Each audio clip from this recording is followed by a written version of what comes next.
Hey, what's up, y'all? It's BlackSouls, and today, I am back with another video.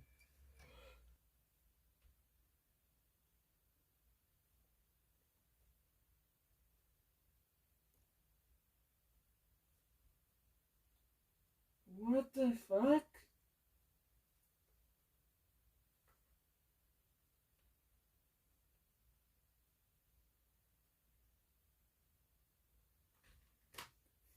Okay.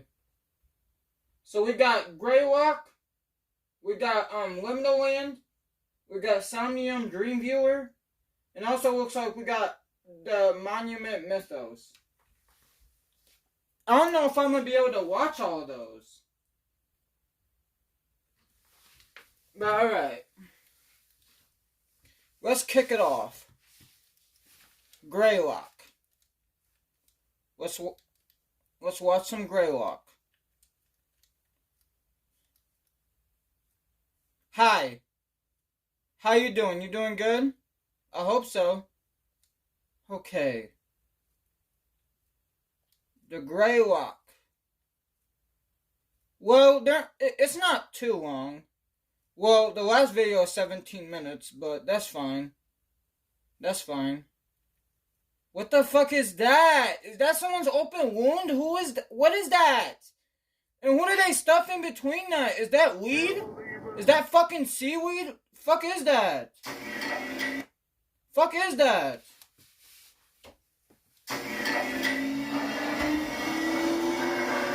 Primary systems online. Meeting sequence complete. Emergency shutdown protocols disengaged. System was offline for time code 0106. Contact technician for assistance. Is that Siri? That's Siri. Welcome to Signal.USA Enhanced Access Operations. Yeah, that's Siri. Please enter your clearance credentials. Yeah? Error. These credentials are not recognized. Clearance. She said these credentials are not... I think she said the shits are not characterized or some shit. Credentials. Error. These credentials are not recognized. Oh, these credentials are not recognized. My bad. Clearance credential requirement eliminated. Administrator privileges granted. Welcome back, unknown user ID. What would you like to do? Accessing archival storage for GBI. Data extraction initiated. Data extraction 10% complete. Data extraction 4% complete.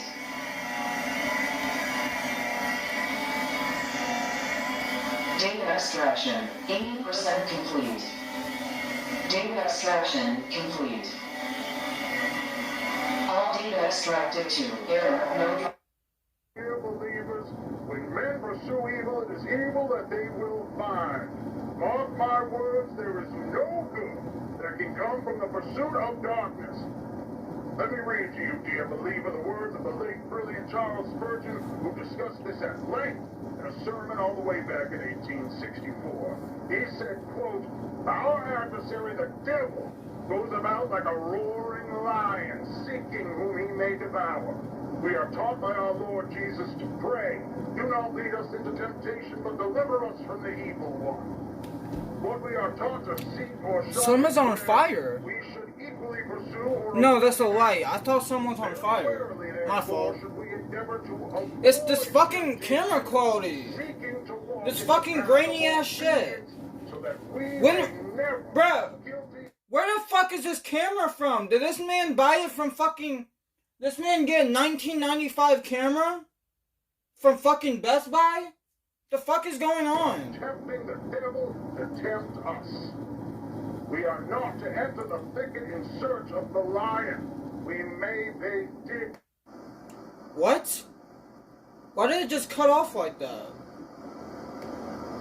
Bruh, it looked like someone pissed in the snow.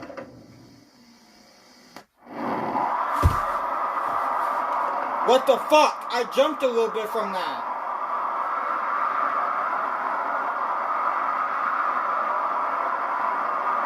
Nothing pop up, please. I might shit myself if some...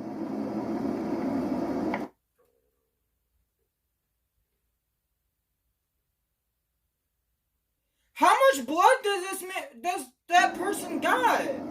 Look! What the fuck?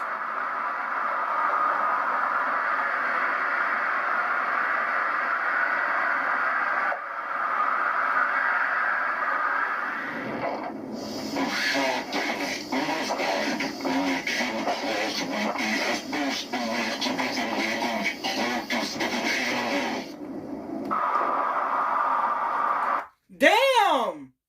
Bruh, there's even blood on the fucking trees.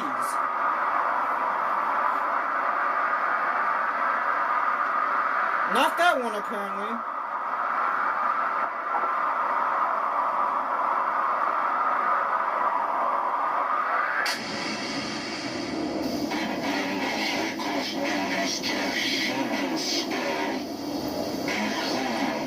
Is that a tree? What the fuck is that?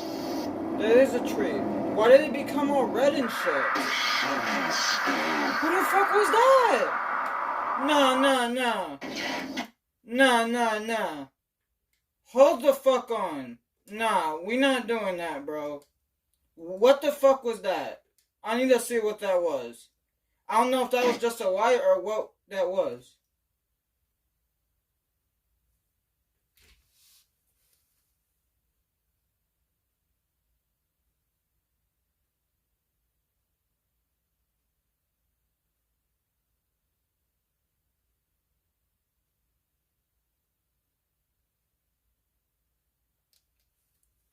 Okay, that was just a light. I had to make sure.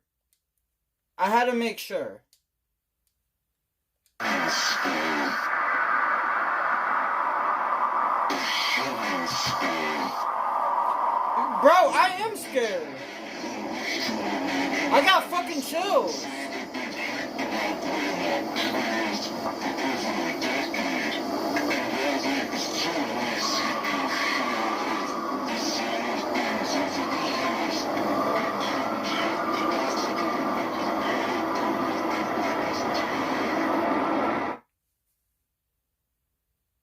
When we will come face to face with the devil himself, whether we intended to or not, dear believer, we are drawn to him by our own hearts. In Matthew chapter 15, verse 19, it says, "For out of the heart come evil thoughts, murder, adultery, sexual immorality, theft, false witness, slander." There is a shadow nested deep within our hearts, within our minds, in a place most people don't even know exists within themselves. The devil is going to call to those depths, dear believer.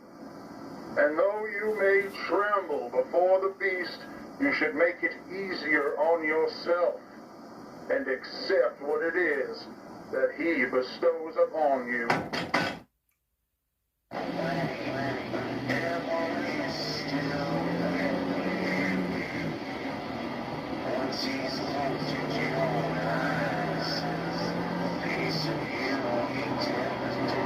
I don't like this. I don't fucking like this. No. Bro, I don't know. No. I don't like this. Bro, I'm deadass about to fucking cry.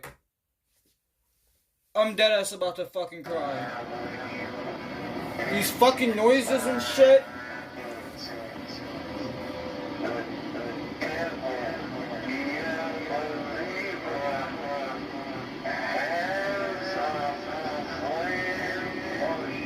Is it driving by itself?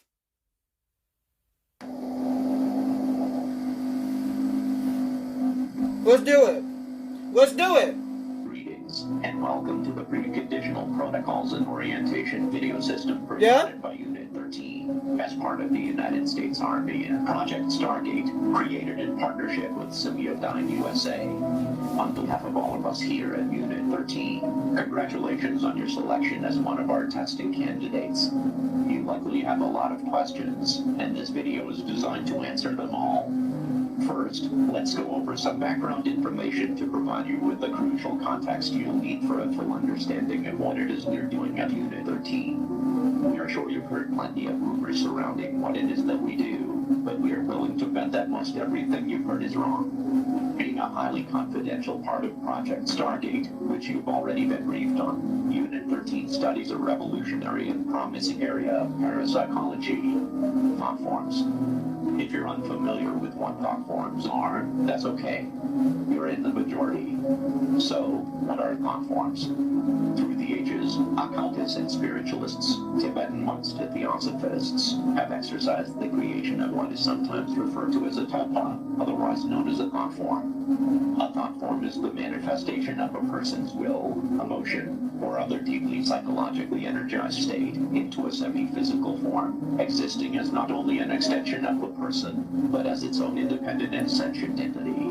Wow! Are also able to be witnessed and experienced. Hold the fuck up. Now that I think about it, I think I have a thought form. I think I have more than one, actually. Now that I think about it.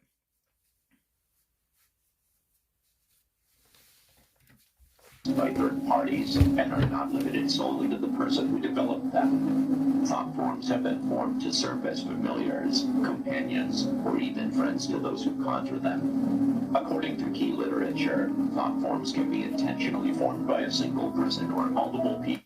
Because sometimes I see my thought forms. I see them sometimes. And I'm not even lying, like, I'd be confused. I'd be like, bro, why the fuck is there another nigga that looks similar to me? And he has this, like, ghostly aura about him, like, what the fuck? I was confused. I don't know if he wanted to be my friend. I don't know if he wanted to murder me. I don't know if he wanted to castrate me. I don't know what he wanted to do. I don't know. Though they can be unintentionally formed as well, but they are always manifested through the deep will and focus of a person in a considerably heightened state of connectivity with their own consciousness. Traditional thought forms can vary widely in their level of influence in the real world. It scares me sometimes. Usually take physical formation. It scares me sometimes because the motherfucker decides to pop up when it's dark as shit. Why? To give me a close heart attack? Why? Why do you appear in dark places? I don't understand. What type of fuck shit is that? And then motherfucker wants to be like, hello, Michael, and I just jump. I'm like, bro.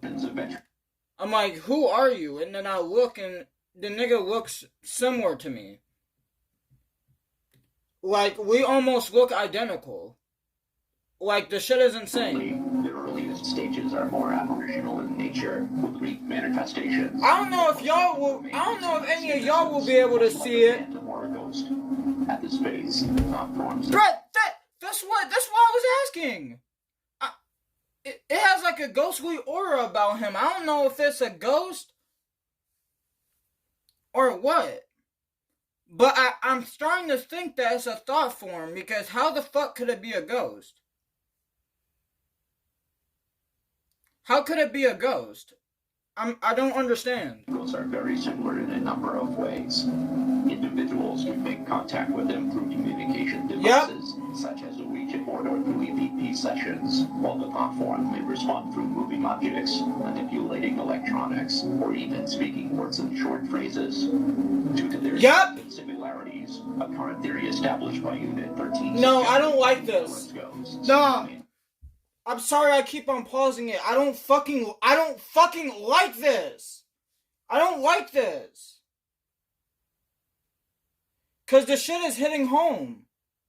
Because I've had experiences with shit like this. And I don't know how to explain it.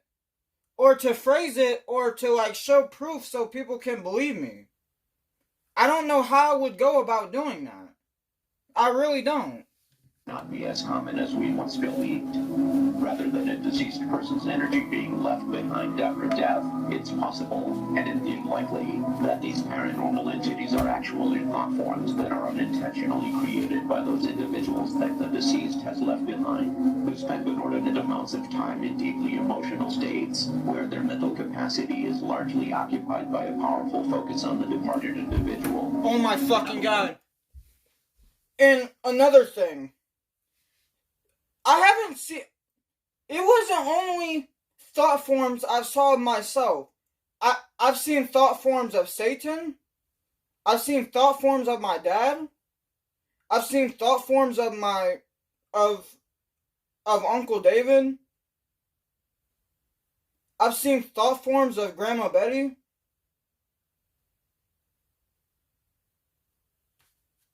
Like, one night, man scared the shit out of me when I was in the dark. Man just started peeking out behind... He just started peeking from behind something. And I fucking saw him. I saw him.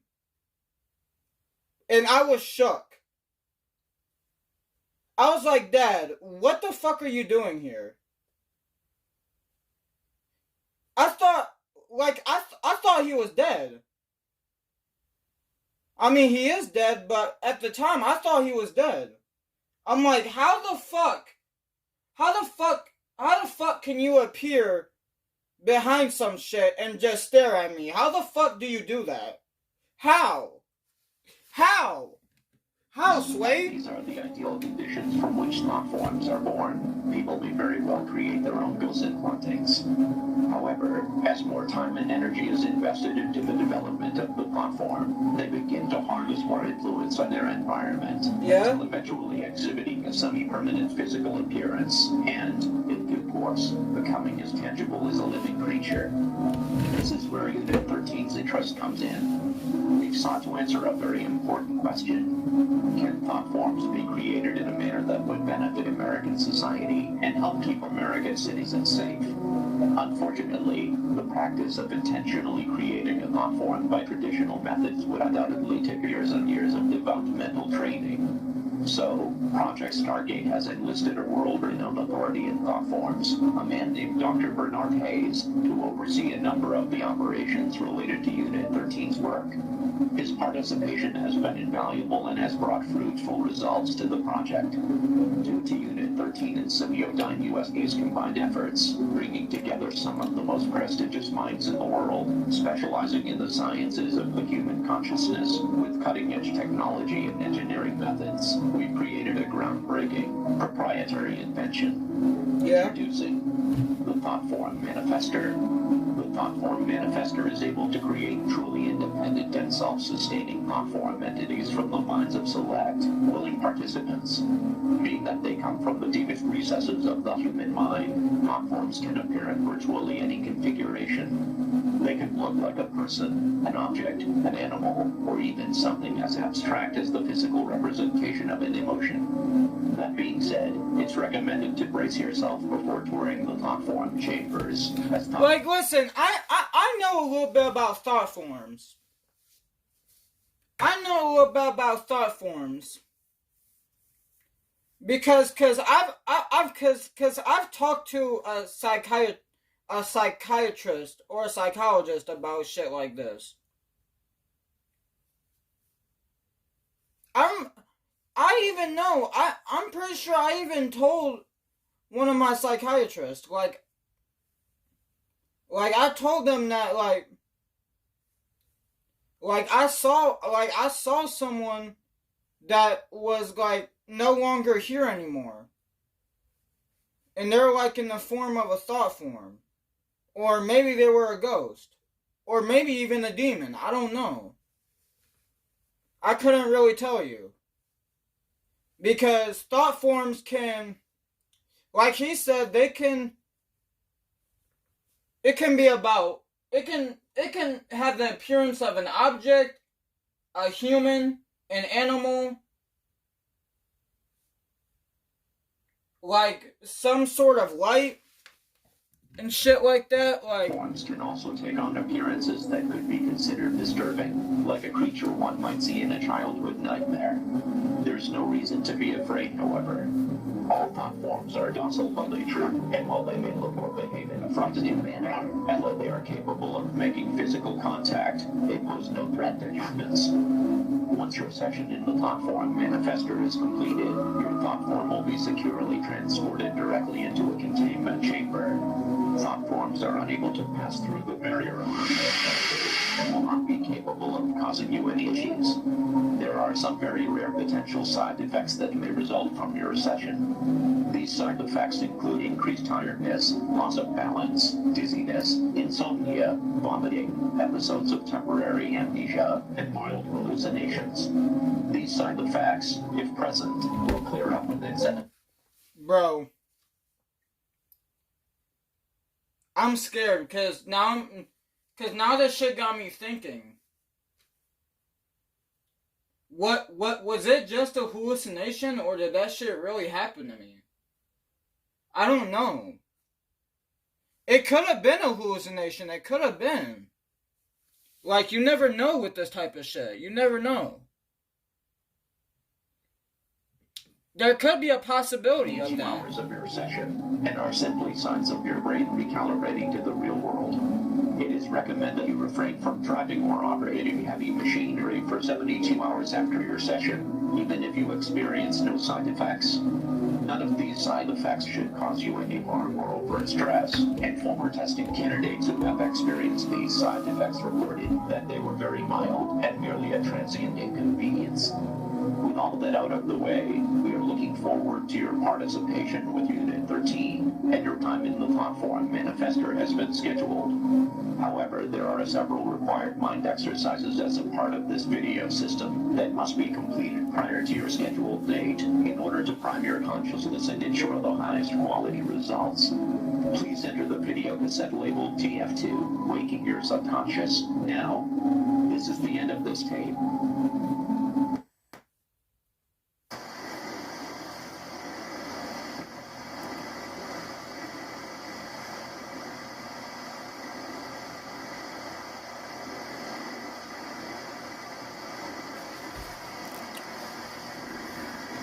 Motherfucker? Bro, I'm not fucking around. No one better be outside of my house fucking recording my home. Cause if I find out, I'm coming to get you. I don't care. Seriously, don't fucking play games with me like that. That shit's not cool. That shit's not fucking cool. I don't like that shit.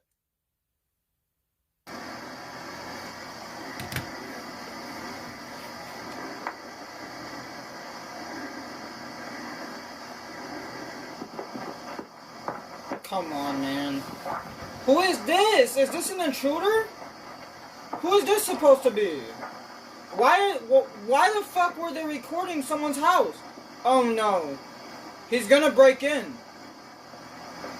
He's breaking in. He's gonna do it. I have a suspicion.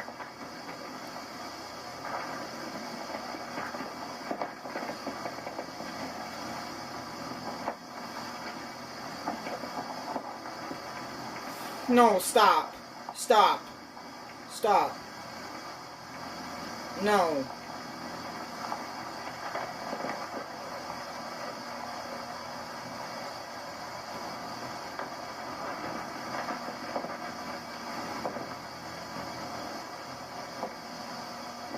He's breaking in. He's trying to break in. He's trying to find a way to open the window. I don't know if he could. I don't know if he had a hard time opening it. I don't know.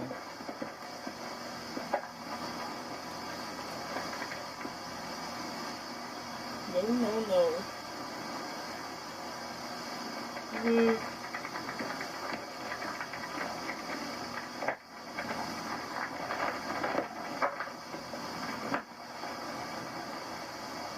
What the fuck is he doing? Creepy ass.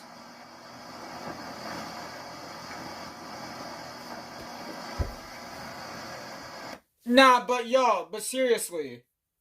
Do not fucking record my house, cause I'm gonna have to fuck you up. Seriously. Don't fucking do that shit. I don't like that shit.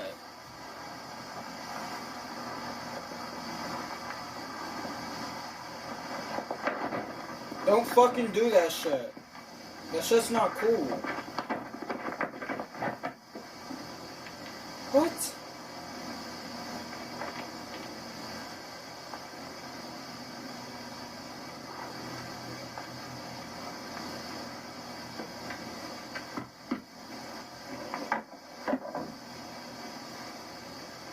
Oh god.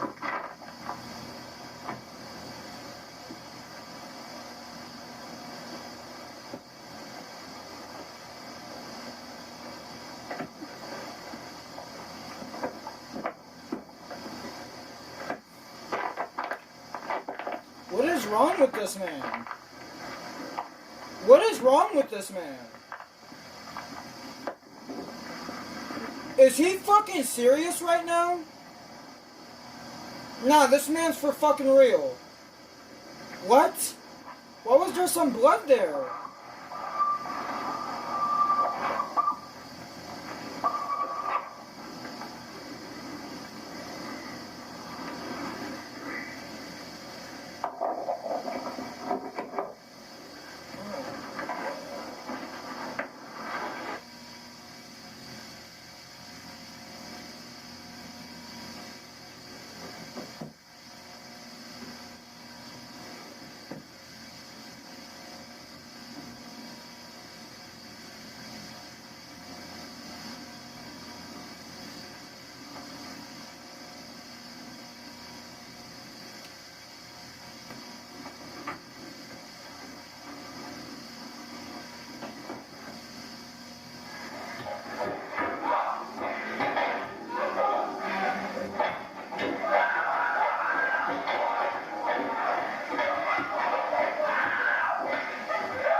No. No. Absolutely fucking not. Y'all, I'm about to cry again. Well, I almost cried again.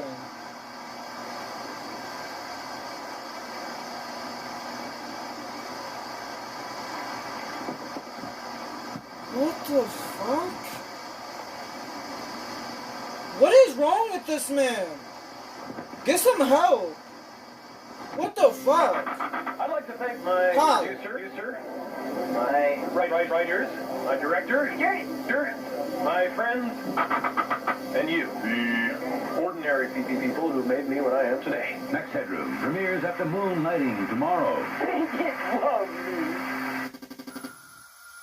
Do they really? We interrupt our current program at the request of the Massachusetts State Police. This is the emergency broadcast system. This is not a test. All normal broadcasting has been discontinued during the emergency. This station will broadcast official information, news, and instruction for northern Berkshire County, Massachusetts, after the following tone.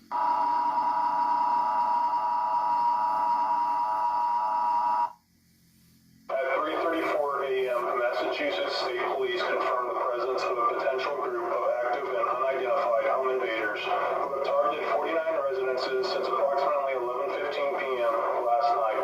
The attacks appear to be random, spanning across the towns of North Adams, Cheshire, Savoy, and Windsor. Residents are urged to take the following actions immediately.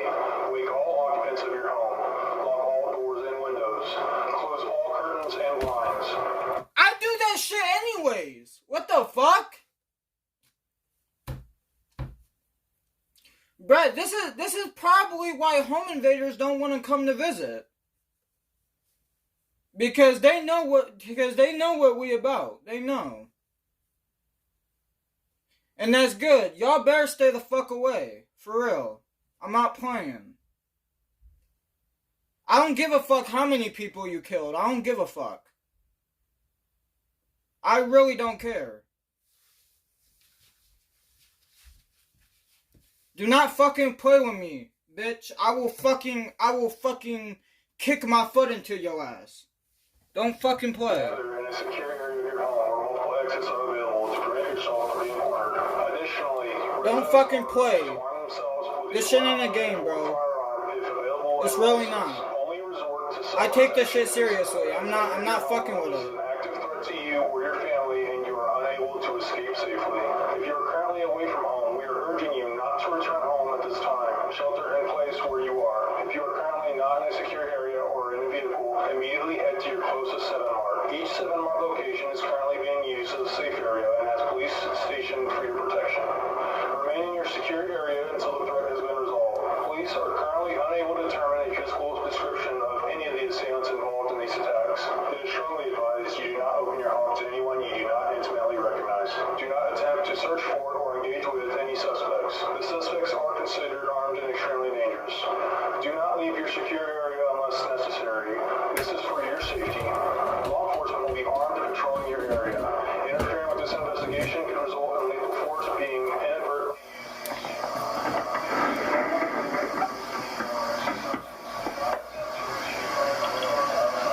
And listen, this shit may not be real, but I will put 1, 2, 3, how many ever metal BBs into your ass. This shit is loaded. It's fully loaded. Matter of fact, y'all wanna see?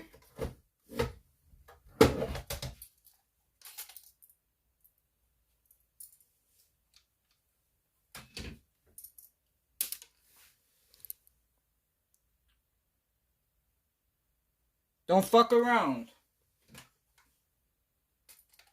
And of course I have it on safety. Because I don't need to use it right now.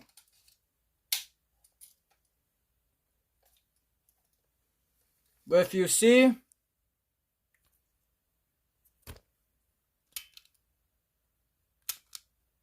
it's on safety right now.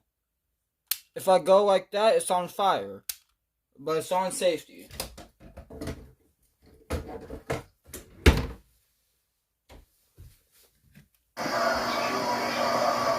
Because I'm not about to fight them with my fist. Y'all got me fucked up. Them motherfuckers gonna gang up on me and fucking stab me to death. With fucking piss-covered knives. I'm not fucking with it.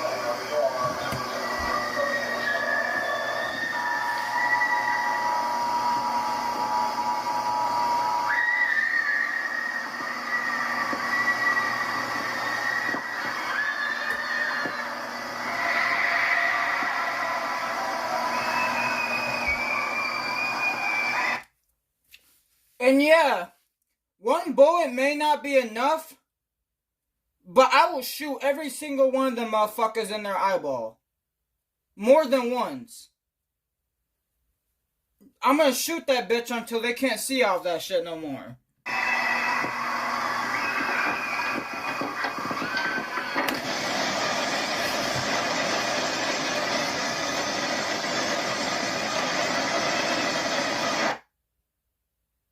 What the fuck? That ending didn't scare me, but they tried. They tried. Hi, Wanda. Nice to see you. Nice to see you too. No dad this time. No, unfortunately, he couldn't get off work today. So I'm gonna have to call him on a payphone to let him know all the details as soon as we're done. He's excited to be a dad, huh? Oh, yes, he certainly is. We both can't wait to be parents. Aw, and you said you've been together since high school, right? Yep. That's so sweet. And have you decided on a name for your baby boy yet? Yep, we're going with Max. Ooh, Max, huh? That's a nice, strong name. That's why my fiance wanted it so bad.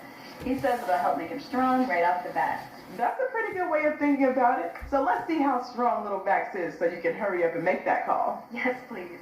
He's been moving around like crazy the past couple weeks, so I think he's really strong. Strong enough to kick so hard I almost throw up sometimes, too. Aw, what a wild boy. Activity is good. Yep. Okay, Huh, bro, that kid's probably like, Mama, Mama, Mama, let me out. Let me out. hopefully this isn't too cold. No, it's okay.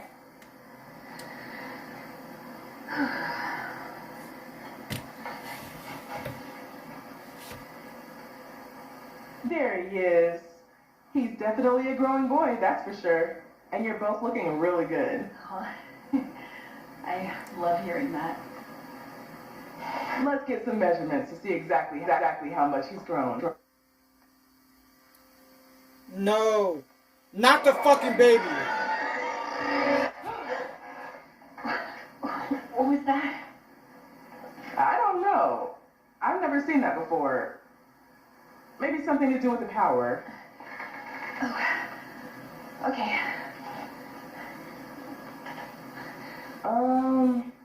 This is a bit strange. What? What's strange? Nothing to worry about or anything. Just having some trouble finding the baby all of a sudden. Maybe the machine messed up? Possibly. But I can still see everything else. It's just not picking up the baby for some reason. Has this ever happened before? Well, sometimes babies can move into certain positions that are hard to see. But you can't see my baby at all? I'm looking. Don't worry, he's definitely here. He's not. How? You know what? Why don't we just see if we can borrow another machine now? Bro, how? How? How? How the fuck is the baby gone all of a sudden? How? How? Can someone explain that shit?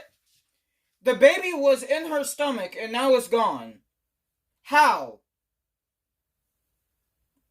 She explained that sometimes they can hide in places that's hard to see, but it doesn't look like it. It looks like the baby is gone entirely.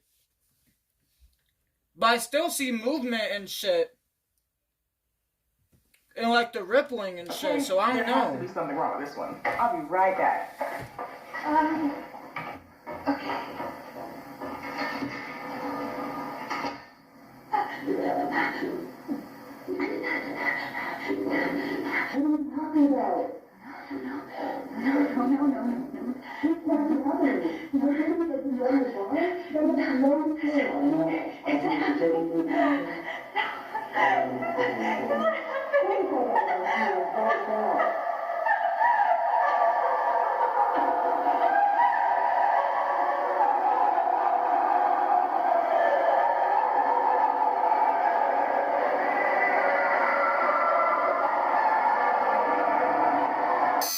Oh my god!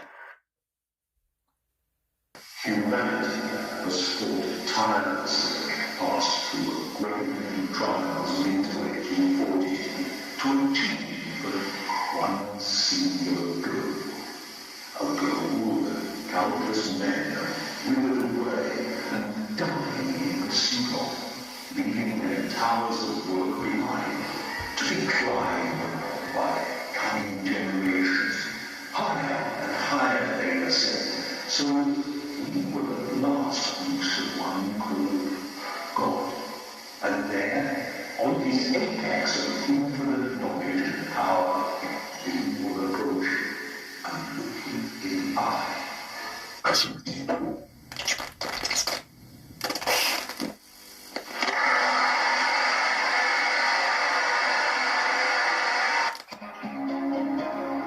Welcome back, user. Frank Porter. Please enter your credentials. Credential requirement bypassed by system administrator. Greetings, unknown user ID. Welcome to Somnium USA's virtual message assistant, for user. Project Director, Frank Porter. Establishing custom telephone message settings. Sender, Paul Morelli, of the Morelli Construction and Mining Company. Dates of receipt ranging from March 24th, 1987, to March 30th, 1987. Beginning playback of your messages. Message 1. March 24th, 11:14 a.m. Hey Frank, it's Paul Murray. We ran into somewhat of an issue today. We came across these tunnels inside the mountain, pretty deep in, but well, this is gonna sound a little crazy, but he told me to call if anything strange came up, and I figured this qualifies. People have been here before. Some obviously man-made shit in there, like carvings and stone. This shit looks ancient, like real old. I took a crew in to look through it, but since part of the tunnels caved in some time ago, we're gonna just have to bust through it regardless. But I still wanted to make you aware of it. Anyways, I'll keep you in the loop. Thanks. Message 2. March 25th, 7:38 a.m. Hey Frank, it's Paul. Just calling to tell you the day might be a bit slower than usual. Unfortunately, a number of the crew are sick as dogs. Not really sure what kind of stomach bugs going around or what, but we'll do our best to pick up the slack. I'm calling in some guys who have the day off, so hopefully things will get a little closer to normal, you know? That being said, I don't know how the hell this happened, but the section of the tunnel that caved in is clear. The tunnel's been wired up with a few lights, too. Wanted to see if maybe you sent someone in while we were off shift. My crew said you didn't, but, you know, I didn't see anybody else either, so... But a few of the guys said they'd seen something running around in the woods surrounding the site. I figured it's probably a deer or whatever, but seeing all the ruckus they're making out here, you know? But they all insisted it was something else. Something like a real tall man. Might just be some environmentalist moron trying to cause some shit, but, you know, he ain't done nothing, so I told him to keep focused on the project. For safety's sake, we're going to avoid the tunnel until I get back from you. All right, bye now. Message 3. March 25th, 4:56 p.m. Hey Frank, it's Paul again. The guy you sent out to take photos just left, but, well, he seemed totally fine when he got here, but we practically had to carry him back to his car when he was done. I don't know if he caught what was going around, but figured you should know. Also, we found some really old shit down there, Frank. Now, I ain't no historian, but we got a guy on the crew who used to do archaeology work or whatever, and I don't know. Well, I guess there's some old artifacts down there, like weapons and trinkets and whatever. I'll have him draft up a report for you and send it your way, because I feel like he'd be interested, and he can explain all this shit better than I could anyways. His name's Arnold Rivers. That's about it. Alright, bye. Message 4. March 26th, 1:03 p.m. Frank, something ain't right here. Crew's getting worse, more sick. I feel okay so far, but I don't know how long that's gonna last. I saw that thing the guys have been talking about last night, stalking around in the tree line. I swear it had a face. Anyways, just call me back as soon as you can, Frank. Message 5. March 27th, 12:10 p.m. All our food is rotten, totally spoiled and covered in maggots. Perfectly fine and stored. There wasn't any problem with the generator, even if we lost power. I mean, it's the end of March. All our food looks like it's been left out in the heat for weeks. No idea what's going on. Please call me back. Message 6. March 27th, 4:02 p.m. Hey, it's Paul. We saw it again. Something out here with us. It's in the woods. And it's watching us, goddammit. There ain't no animal either. You gotta get the fuck out of there! Put up those fancy hunting cameras and see if we can catch anything. Maybe locals fucking with us. I don't know. We'll figure it out. But yeah. Anyways, I just...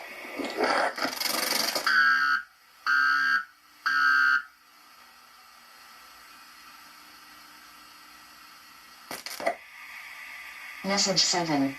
Date and time unavailable. Message.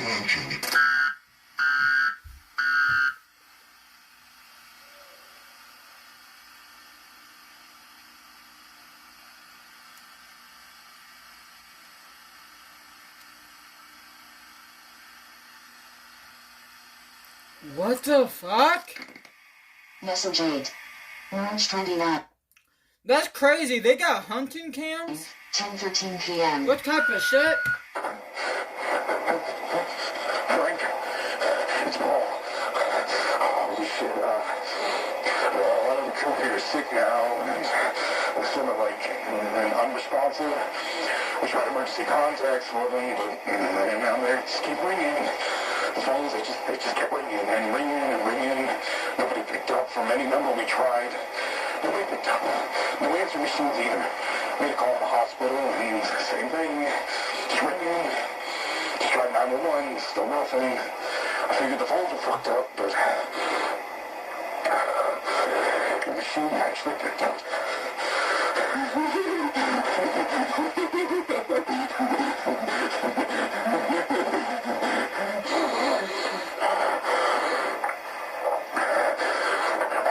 Whatever's going around. My skin, it feels tight. A lot of pressure behind my eyes. My teeth feel like they're humming, vibrating. You know what? I just got started when we came across that tunnel. I feel like I need to figure out what's down there. I think whatever's down there could help my crew. But most of all, I feel like something really bad's gonna happen if I don't go down, so I'm going down tonight.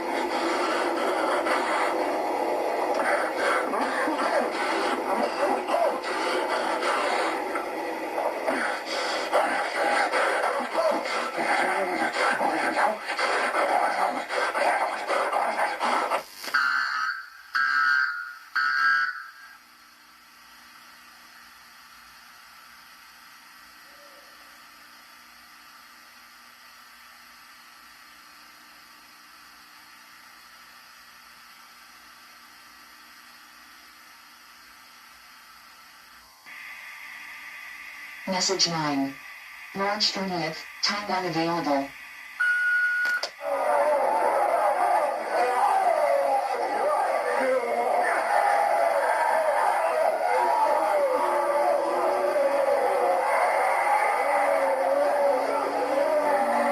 Oh my god!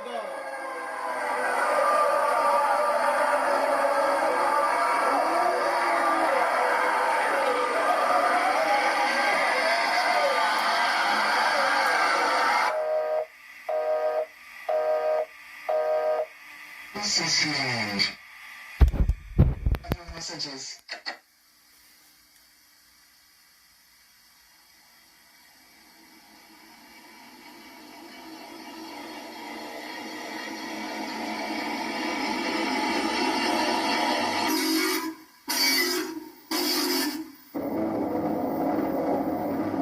Ah! My god! Authorities continue to investigate Who the recent fuck crime was wave that? swept across northern Berkshire County, left many of its residents in a state of anxiety and panic. Who the fuck was 2 weeks that? ago when the emergency broadcast system Stop! was engaged to warn residents to secure their homes. Fucking stop due to it the now. activity of a group of My individuals God. who have been targeting and breaking into people's homes.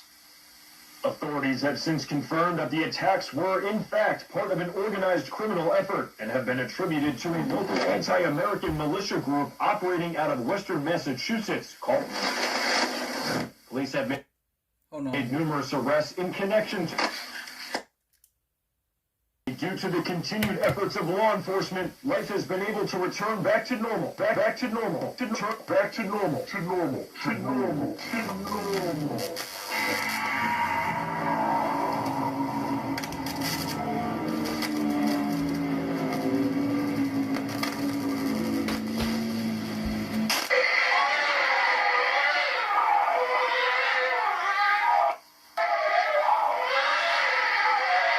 Back to normal for residents of Berkshire County.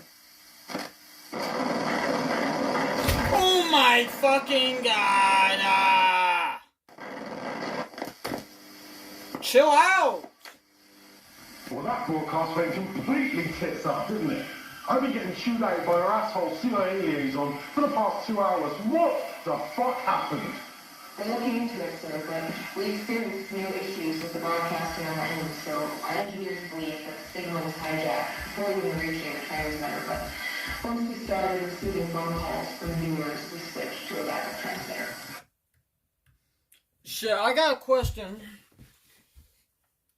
Anna Rosenbaum, if you're watching this, is this your father, your grandfather, your great-grandfather? I don't know. I mean, it's spelt the same way. But by then, the hijacker had already said everything they wanted to say, hadn't they? Yeah? Yes, sir. What a complete... Samantha Greenrich, Liam Hollander, and Alan Rosenbaum. GBC executive, Don Wright Tonight, producer, and also producer for Don Wright Tonight. Made us look like a fucking joke. And during our most popular show. Speaking of which, Don, where the fuck is he? I cannot get hold of him, and he needs to get in here and read a statement to help clean up this fucking mess. Well, we've been trying to reach him. We've called him multiple times. We've tried his pager. We've asked around to see if anyone's heard from him, but nothing. Right now we've got Gerald standing in for him tonight. Don doesn't show. You've been to his house? Well, no. Alan, the nigga died. What do you mean? Oh, I just thought... The man is dead. What are you talking about? Get in your fucking car and go to his fucking house. I don't care if you kick down his front door and drag him in by his ear. You bring him into the studio. Do you understand? Yes, Mr. Rosenbaum. Of course, I'll do that right now. There's some real powerful people depending on us right now. They need us to manage the response to these events, to let the public know what's going on, and the last thing we need is it going wider than it already fucking has. So do what you need to do, or I'm going to replace you with some producers who actually know how to produce a fucking show. Sorry, the file you are trying to access has been destroyed and can no longer be executed or retrieved. Please choose another file. Sorry.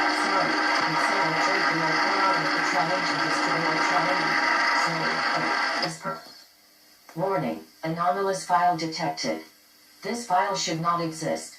Are you sure you wish to proceed? Yes. Opening File. Reverse personal log. Final. My name is Ron Eugene Rivers. The date is April 8th, 1987, about 9:15 at night. I was involved in the Morelli construction project around Greylock. I was hired due to my background in anthropology and archaeology. I worked to excavate a number of different historical sites. Paul Morelli took me on after securing a government contract for the Greylock project.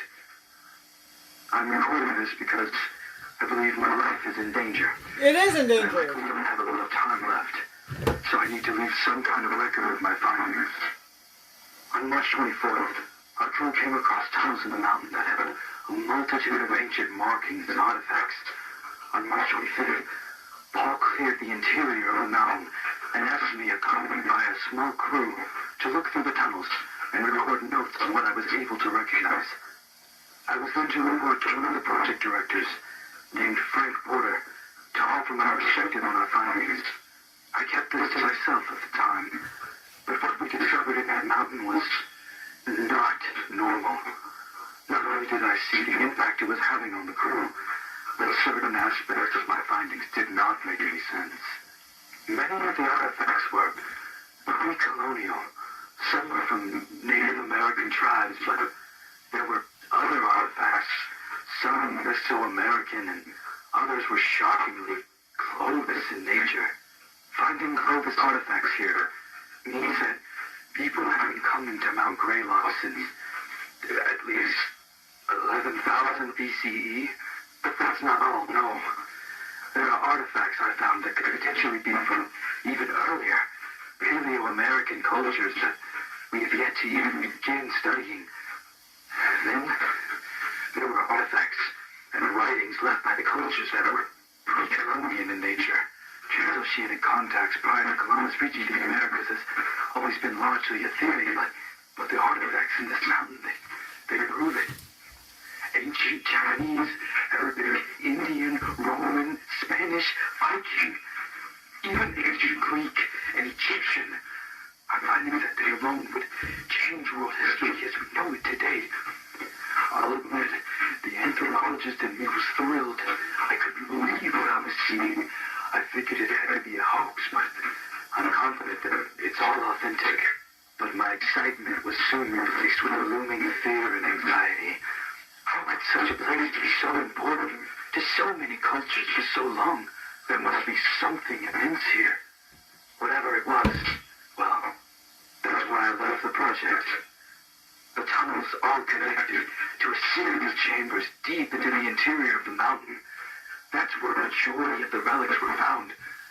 There were old baskets of herbs and spices, pottery, weapons and armor, talismans, other religious items, countless other things, but all of it was there purposely as offerings.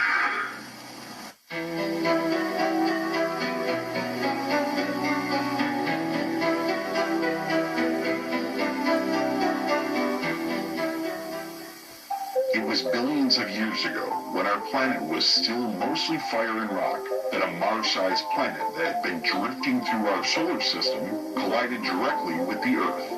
The impact was so powerful and violent that the rogue planet was blown into countless pieces of debris. This debris collected to form our moon. Many of the pieces of the unknown planet remain inside the Earth to this day.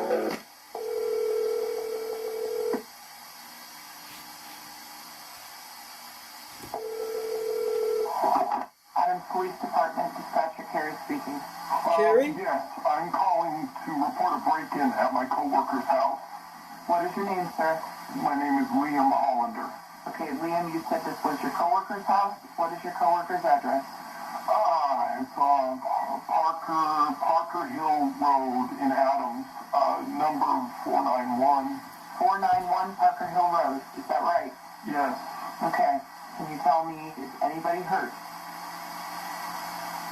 Liam, are you still with me? Yes, sorry. Is anybody hurt? Yes.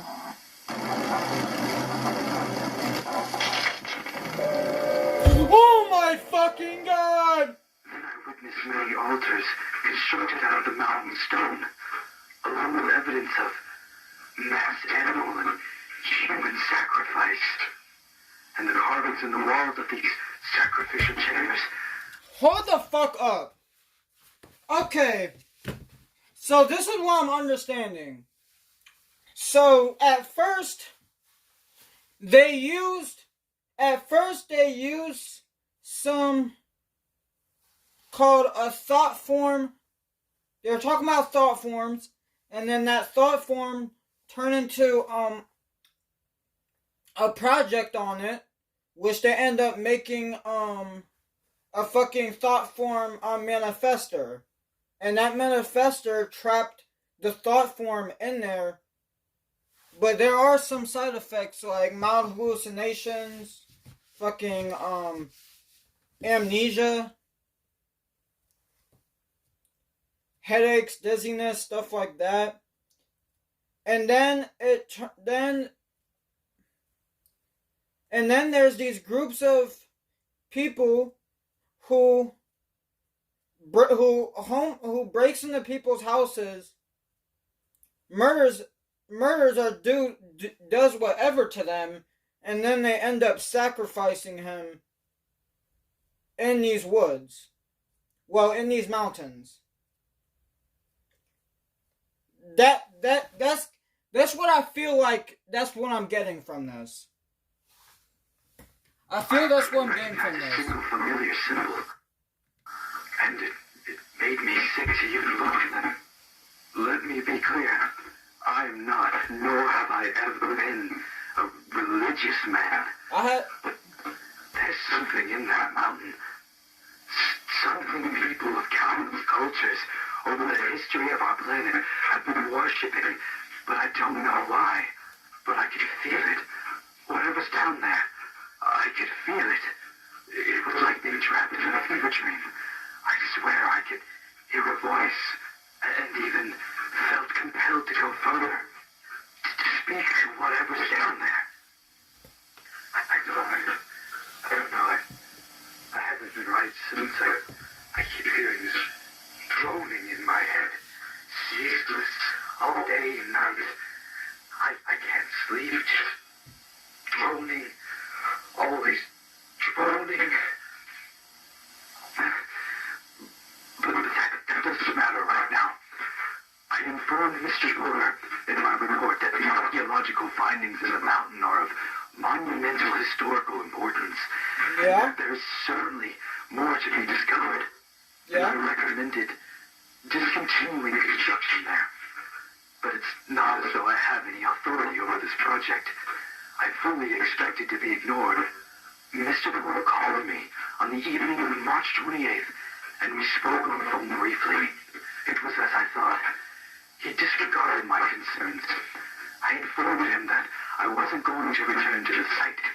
He insisted I did, said I was a valuable asset to the project, even offered me a substantial raise, and wanted me to lead a specifically organized team that would clear the tunnels of artifacts before excavation would continue.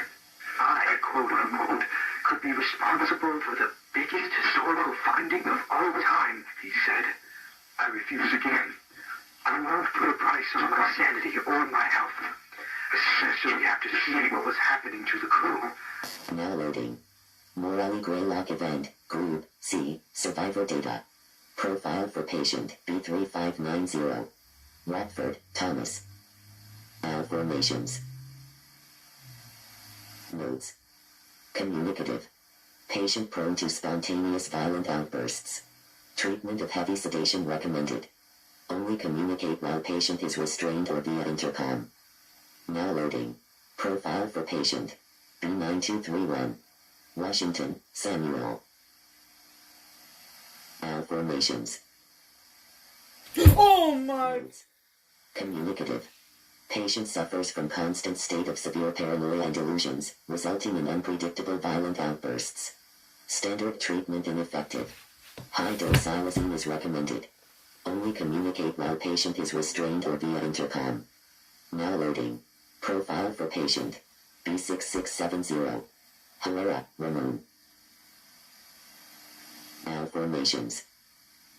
Oh my fucking god! Patient appears to be in catatonic state. Warning, patient may sit up very suddenly, without provocation, to projectile vomit at any staffing area. Patient's vomit is extremely corrosive and emits nerve gas. All treatments ineffective. Studies must be conducted with full anti-corrosive gear and air purifying respirator equipped on all staff involved. Now loading. Profile for patient B8816. Fleming, Charles. Formations. Oh! Uncommunicative. Warning, patient will attack on sight. Do not interact. Immunity to pain. Patient exhibits cannibalistic tendencies. All treatments ineffective. Immediate euthanasia recommended. Now loading.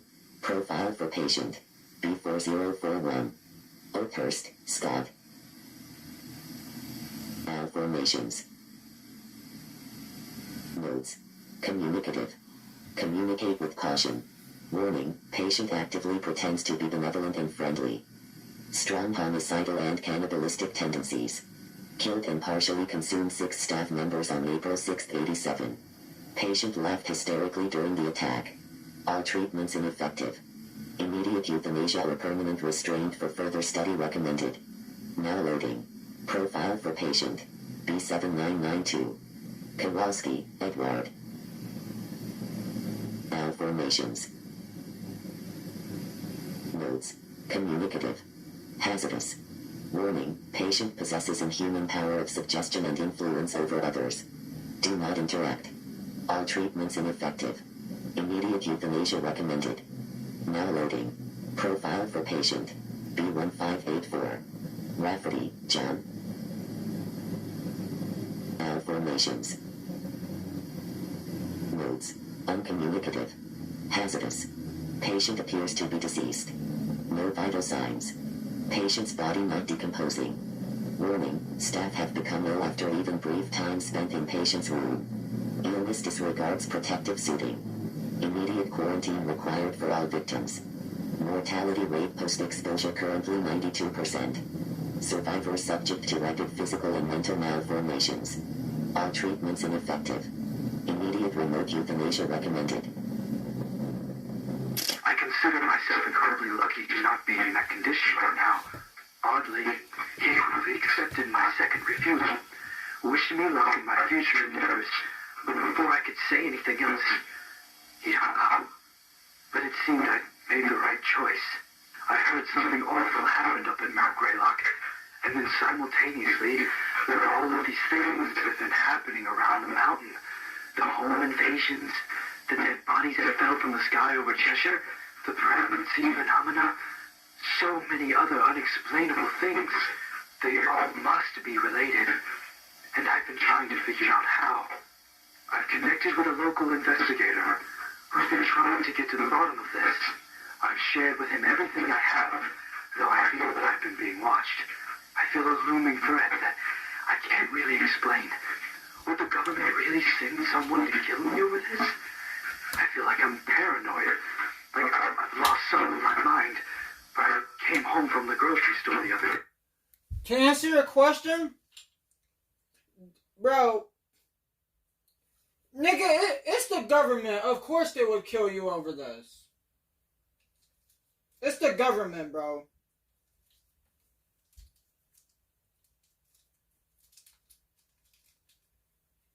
Like, these motherfuckers get really angry and violent when they get exposed. It's happened before. On multiple occasions, might I add. Like, the government's known to get angry and violent when people expose them for who they truly are. They get upset. They start getting a bit of swamp ass.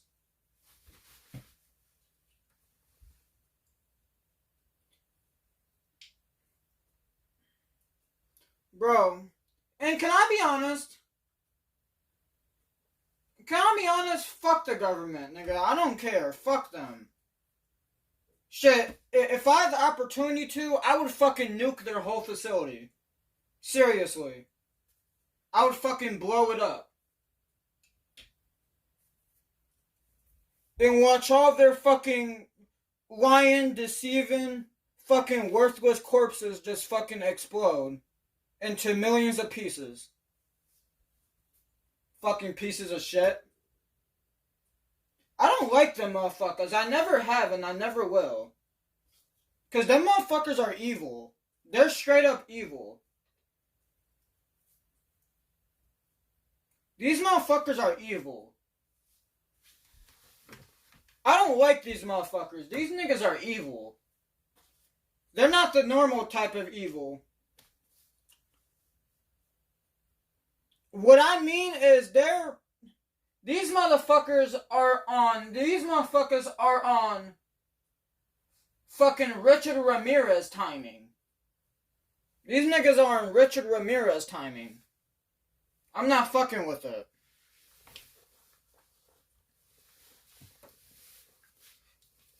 Them motherfuckers probably called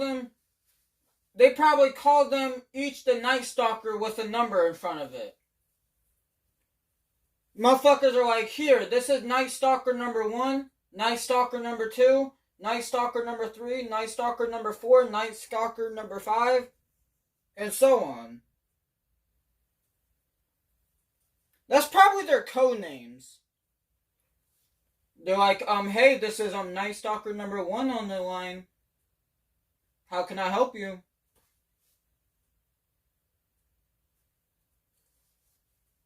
Other motherfuckers like, hi, I'm not actually here for help. This is the Night Stalker number 5.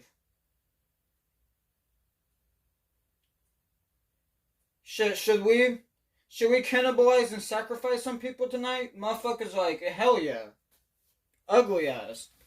And my front door was unlocked, and I know I'm paranoid. Like I've lost some of my mind. But I came home from the grocery store the other day, and my front door was unlocked, and I know I had locked it before I left. I scanned my entire house for traces of anything, but found nothing out of the ordinary. I even checked and replaced all of the light bulbs. Oh, God. Saying it out loud like this, it makes me realize how crazy I sounded. I've always been a rational man. There's a logical explanation behind everything.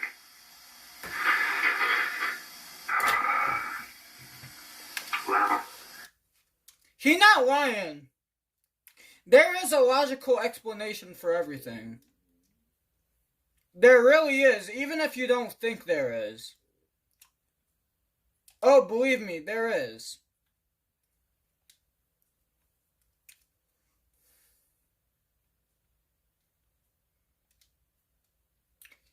And it's fine if you don't believe me.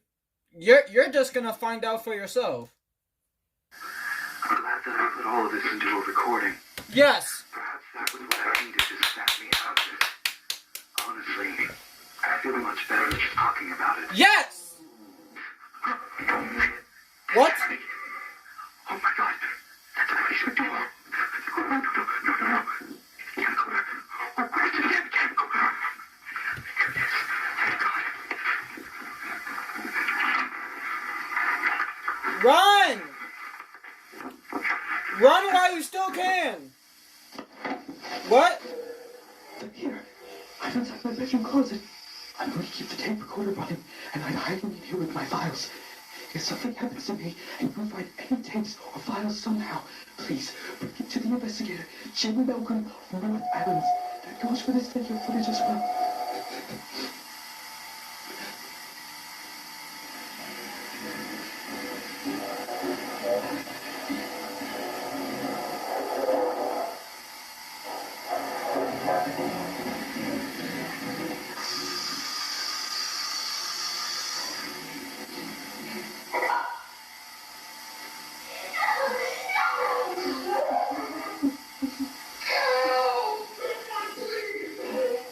No! No! No! No! Fuck no! This bitch they trying to trick me. They're trying to trick him. Fuck no! I've watched the Mandela catalog. You can't do that shit. I know. You ain't slick. I know what you're up to. You ain't slick. Them motherfuckers really try to play a fucking thing like, help me. Like, no, you don't approach that shit. Especially if you hear someone like, help me! You don't go check on that shit. You don't do that. Because that's how you're gonna die. Fuck that. Fuck that.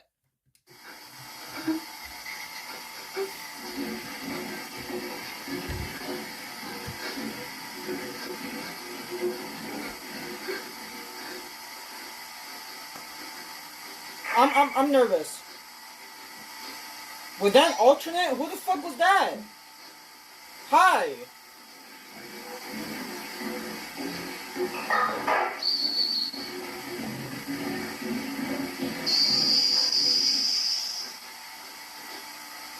I don't know.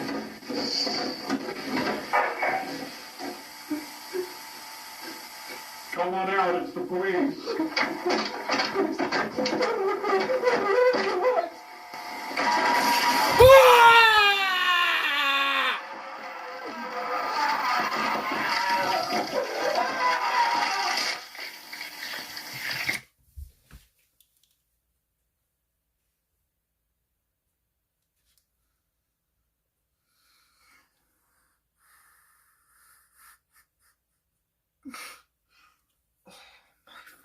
God.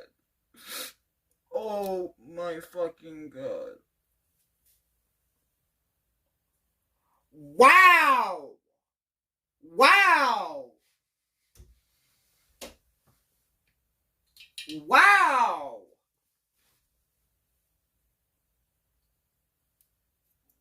Wow!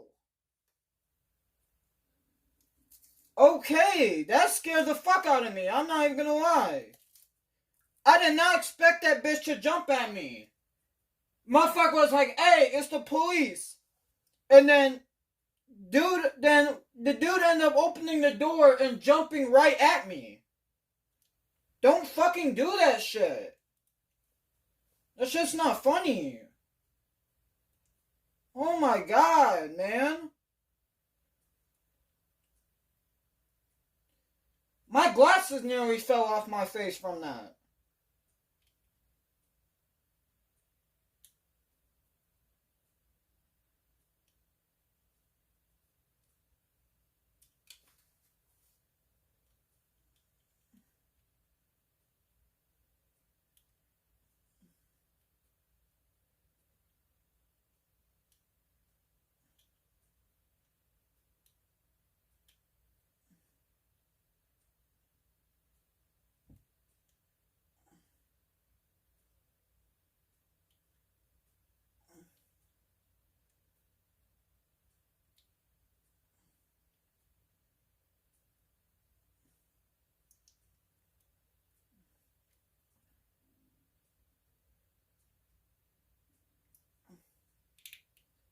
Sorry, I'm trying to fix my fucking shits. My glasses.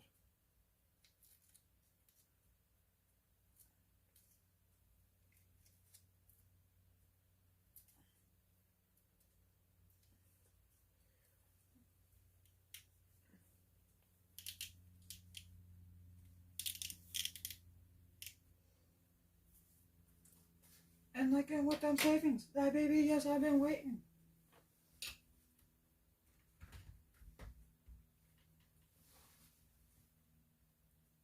Okay.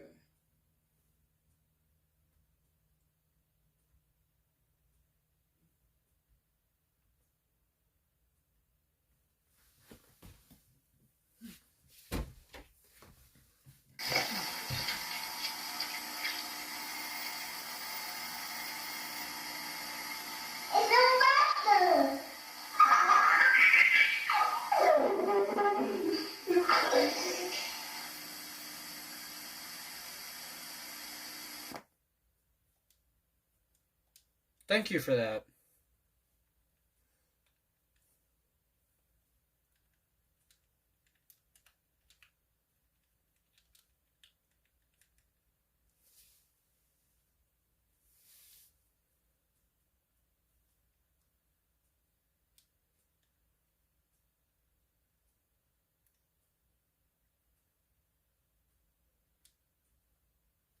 I think I'm late on my car insurance. Good thing the General gives you a break when you need it. Yeah, with flexible payment options to keep you covered. So today is your lucky day.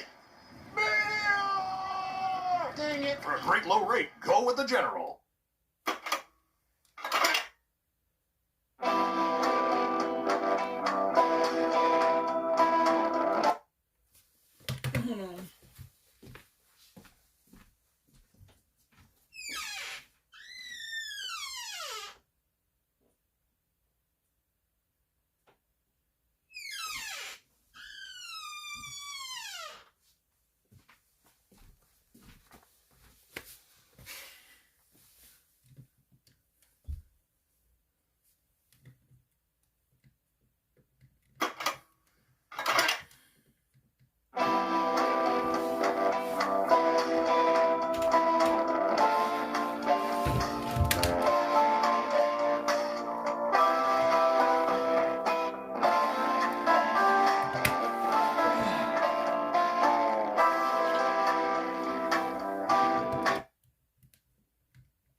Let me read it. Presented by Somnium Microtechnologies. Copyright MCMLXXXIV. Selenium Microtechnologies.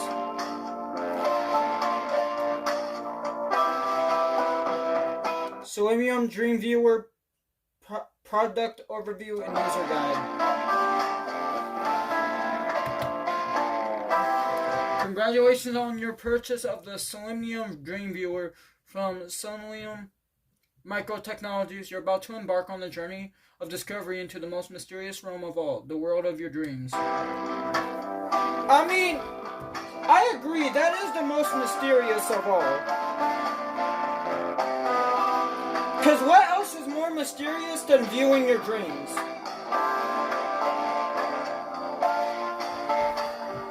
Okay, the Somnium DreamViewer from Somnium Microtechnologies scans your brain as you sleep, recording and storing data from the visual cortex.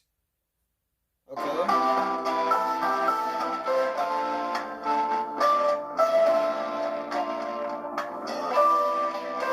A road array and control unit. How does it work? I want to know. Step 1. The user goes to sleep and has a dream. What the fuck was that? Oh, the step 2. The DreamViewer records... No! The DreamViewer records dream images from the user's visual cortex. In the morning, the captured dream images are ready to print. Example of a dream image by DreamViewer. Charles Crawford, dream recorded October 8th of 1982.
Okay.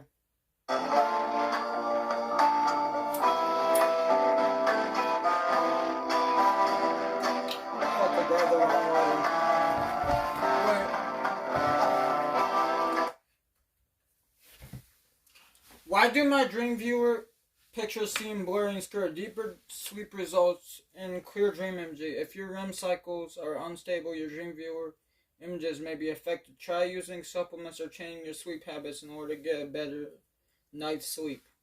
See pamphlet ABCs of ZZZs. Get your best sleep.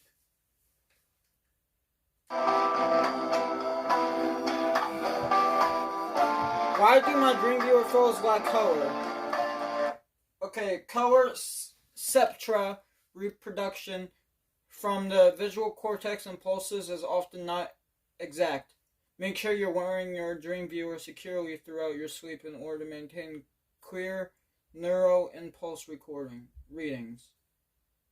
See guide section, fitting your DreamViewer.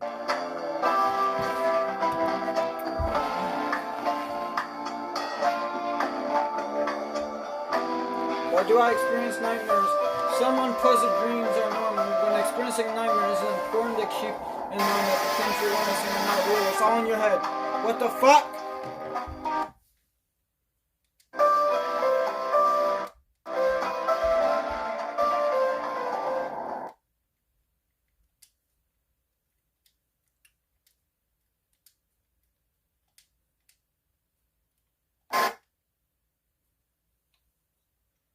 We are trapped with you in your mind, waiting for you to return. Okay?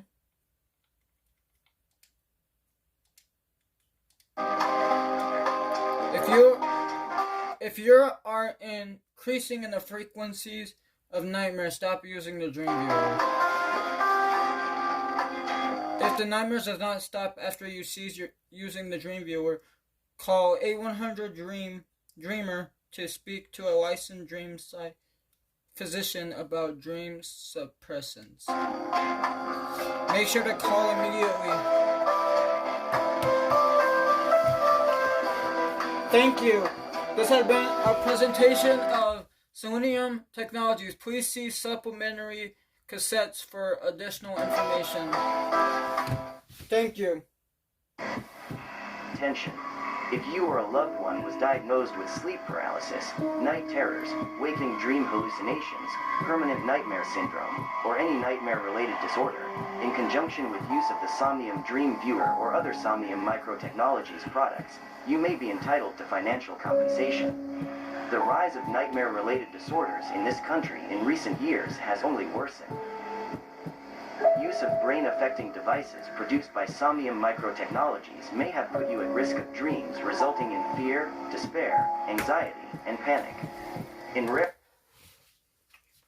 I don't need a dream viewer for that. I feel fear and despair anyways. ...cases, use of these devices I don't need may help also from result that. in more serious symptoms. Don't delay.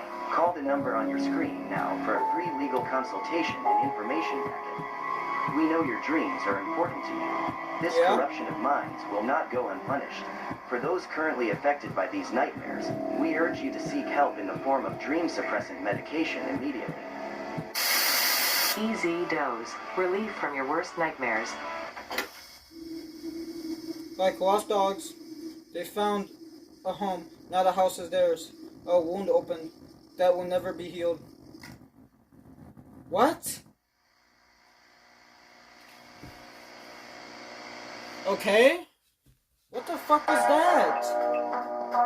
Intercepting Your Dreams, Volume 1 location. Wait, interpreting, not intercepting. Interpreting, my bad. I don't know how I got intercepting out of that. But whatever. Interpreting your dreams. For as long as a man has dreamed, he has asked himself, how do our dreams relate to walking life? What can be learned from them? A lot can be learned from them, actually. Like, for example, to not get in cars with fucking creepy-ass, pedophile, rapist-ass fucking hitchhiking drivers. Don't. Well, sometimes you might have to take the chance sometimes. Because you never know.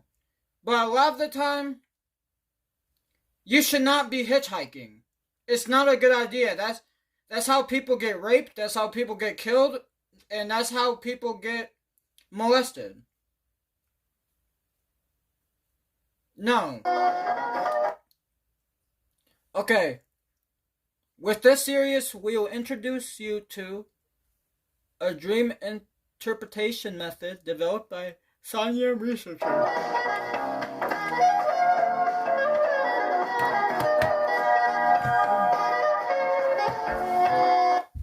Locations play a major role in dream interpretation. Frequently, dreams contain locations from our everyday lives, but just as often as we see landscapes born of pure fantasy.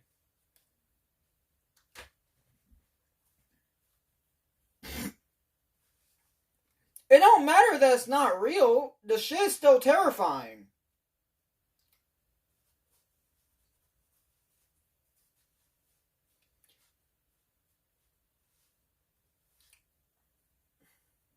If I saw some of the fucked up faces that I've seen from fucking GREYLOCK in my nightmares, I don't know if I would be able to sleep. To be honest. I already have a hard time I already have a trouble going to sleep as it is.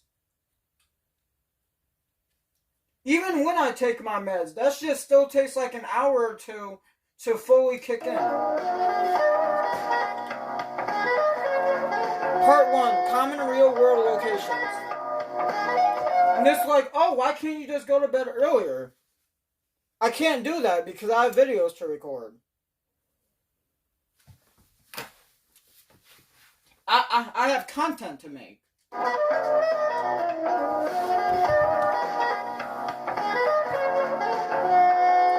And not just that,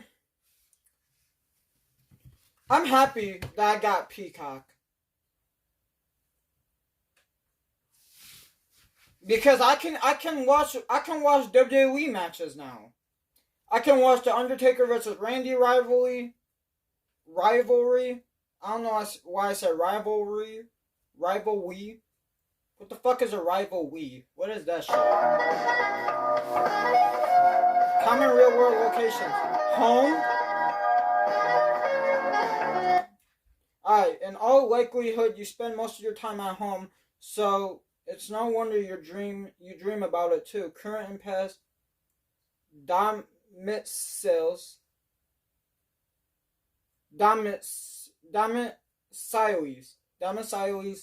are an extremely common location for dreams, often with parts of them transported into stranger locales. Although the geometry may change, your home is always your home. Is it really though? What if you decide to move? Is it still your home? Even if it's owned by, let's say you decide to like move next door and a new family is in your house, is that still your house? Even though they live in it? That's a good question.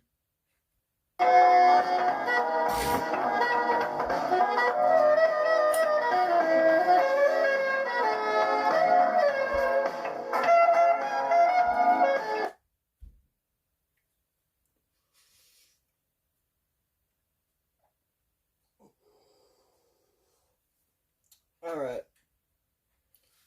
Dreams of flight are a long-time favorite of many dreamers. If you experience that, pay attention to how you are flying and how much control you have over your motion. This is often linked to our personal confidence in achieving our goals. But above all, have fun.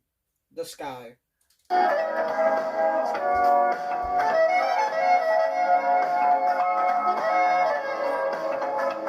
Work. Stress and dissatisfaction in the workplace. Workspace? Like what? I could say workspace as well. In the workplace can lead to an increased frequency of work-related dreams. Often we think about problems from our 9 to 5 as we slip into dreams. These problems can cross over or manifest in different ways. Just remember, in a dream, you can always quit. Are you sure about that? I don't know about that. I don't know about that. I don't feel confident in him saying that to me. I don't feel confident. He's like, remember, when it comes to your dreams, remember, you can always quit. Like, are you sure I can always quit? Are you fucking sure? Hi, Sky. Are you fucking sure? Are you fucking sure? That I can always quit? Are you fucking sure about that?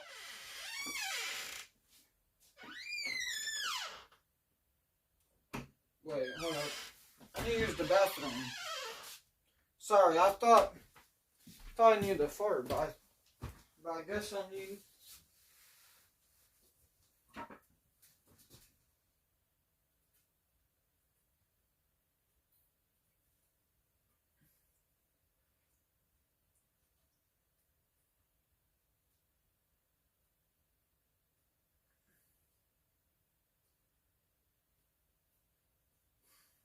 Sorry, y'all.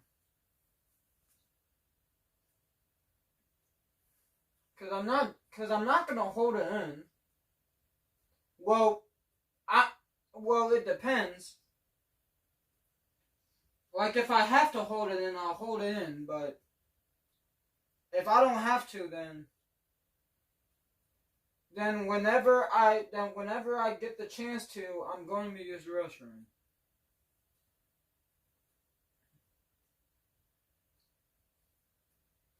I'm having fun with this shit, even though it scared the fuck out of me a couple times.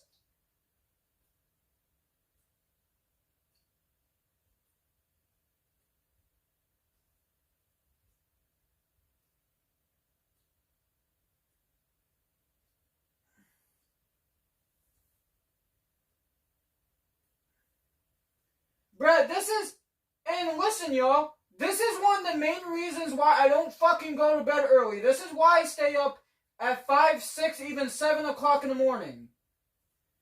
It's because of shit that happens in like shit like the fucking GREYLOCK. The GREYLOCK Mountains. Like, no. Or what happened in Urban Spooks analog horror. Now y'all know why I stay up. That's the main reason. Seriously, that's the main reason. Because I feel like someone's gonna break into my house and try to kill me when I'm sleeping. That's one of my biggest fears, is someone coming to my house while I'm sleeping and trying to kill me. Like, I don't like that. I don't fucking like that. One bit. I don't like that.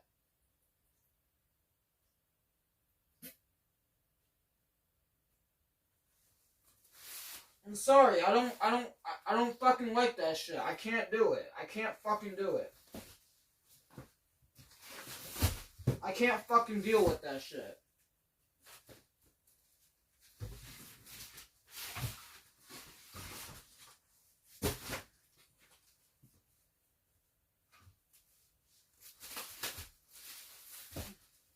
Motherfucker's gonna come in the house like, hi! No, bye, bitch! Bye, bitch! Fuck no!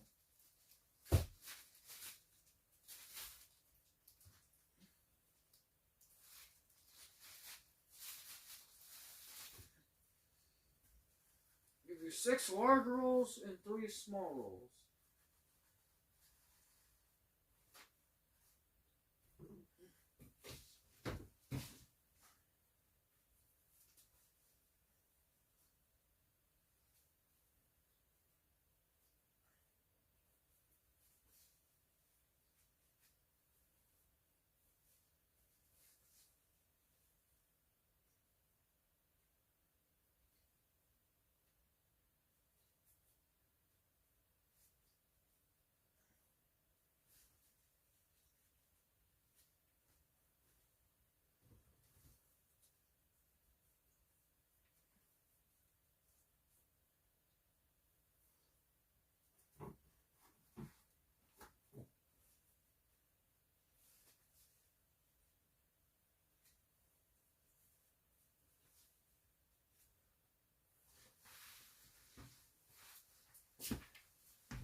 No. I got chills. Feeling of guilt or doubt may lead you to the labyrinth. See the others trapped with you, marching towards the infinite center, running from their past towards an uncertain future. The labyrinth traps us all. You've been here before, and you will be here again.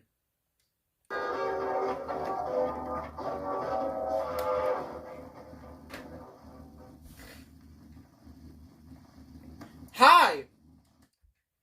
You were always here. Huh? Wait, hold up. This got me kind of confused.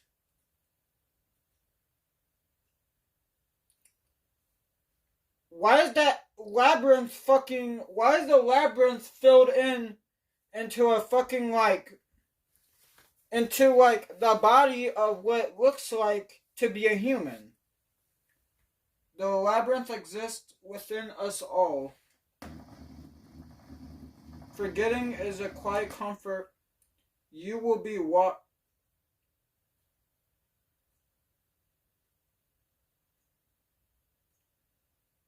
Who the fuck? Yo, who the fuck is that? Who the fuck is that? Who is that? I don't like that. What the fuck? Hold up, I'm gonna get closer.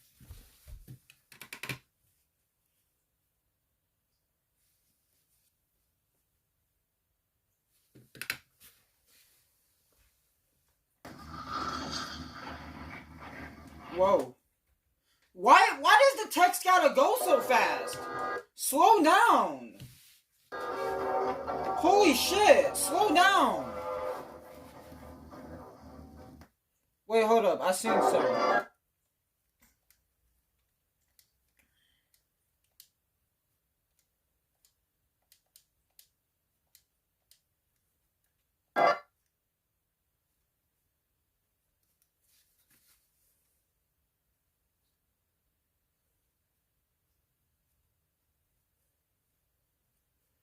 I seen that the labyrinth changed.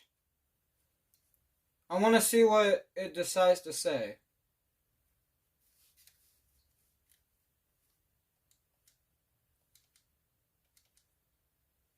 The Black Iron Prison. Interesting.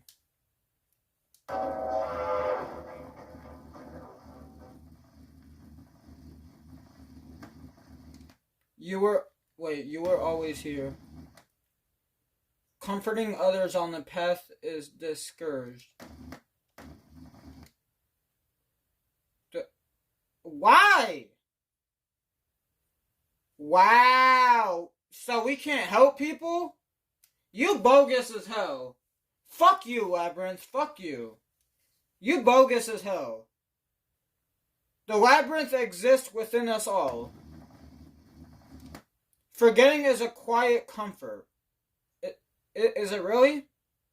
Is it fucking really? I don't think so in this situation.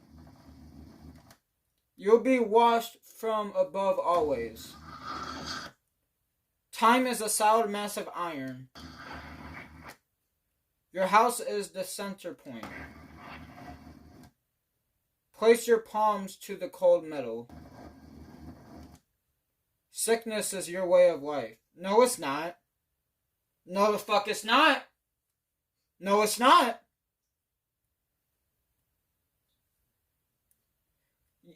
Sir, you want to know what my way of life is? My way of life is being happy. And not having to deal with bitches like you. That's what my way of life is. Rot is a dream of awakening.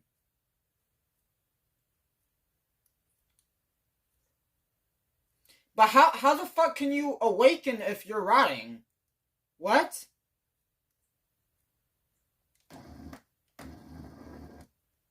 Cast your hot flesh in the teeth of cold metal. You were always here.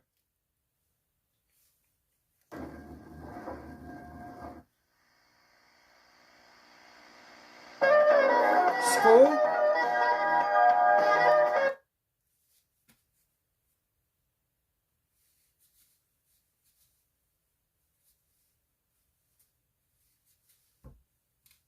"76 of survey response reporting having dreams of being in school even years or decades after graduating.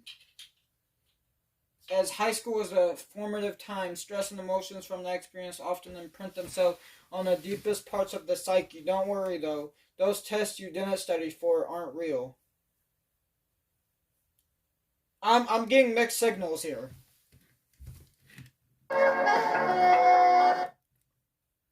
Like, is it real? Is it not real? Like, what?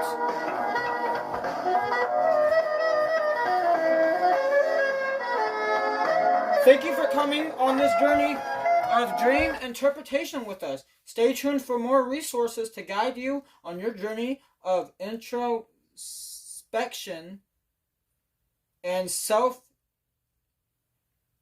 self-actualization. Did I say that right? Self-actualization. And introception. I said that right?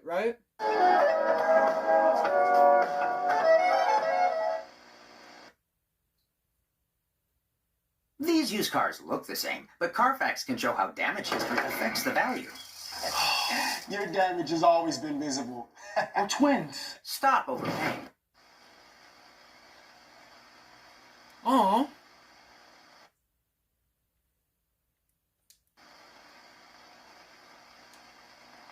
Hi. Mommy. Mommy. Good morning, baby.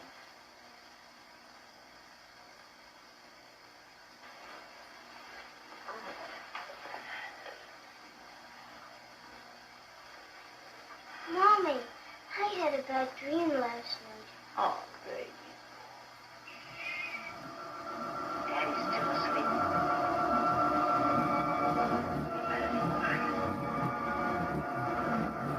Hi. The Midnight Movie will return after these messages.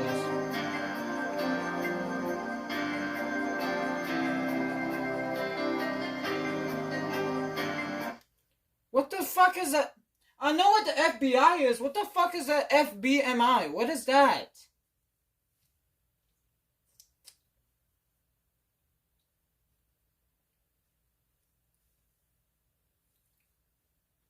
That sounds like what? That sounds like what? Body fat measurements index stands for. It's fucking BFMI. Wait, does someone you love have waking dream hallucinations? I don't know if I do, but I might. Who knows? Who knows? Maybe I do. Maybe I do suffer from insomnia or some shit. I don't think I do. So that ain't possible. Someday it's very possible though. It is very possible that I could have like psychosis or some shit. That could be possible. People may not see no signs of it, but like I've seen some shit. And I still to this day, I still don't know if it was real or if it was all in my head. I don't know. Like that one day when I went to the abandoned factory by myself that goes along the train tracks. I went there by myself and I deadass seen 2 pairs of red eyes and I fucking dipped. I dipped. And I saw pentagrams and shit. I fucking dipped. Nope. I was not doing it. I was not fucking doing it. Hi. Hi, Marco. I can feel its claws sink into my chest and Oh. devour me. I try not to look at it anymore, but... Hold on.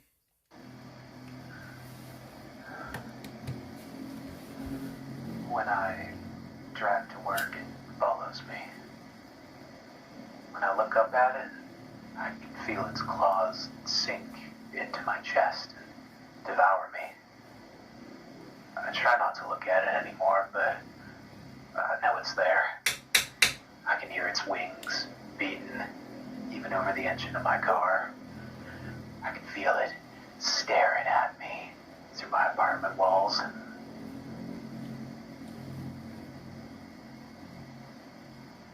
I see it every day, somewhere in the corner of my eye. At the store, I'll see it slither past the end of the aisle as I turn the corner. In the car, I'll see it in the rearview mirror, curled around my headrest.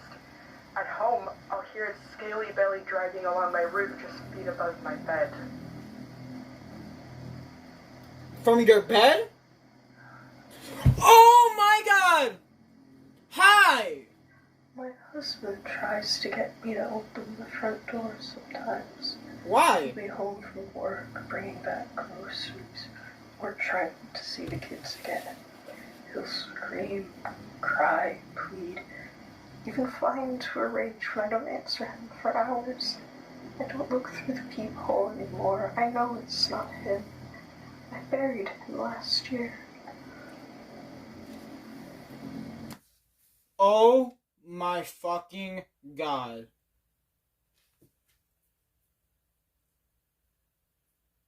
Yo. I'm fucking tearing up. Wow.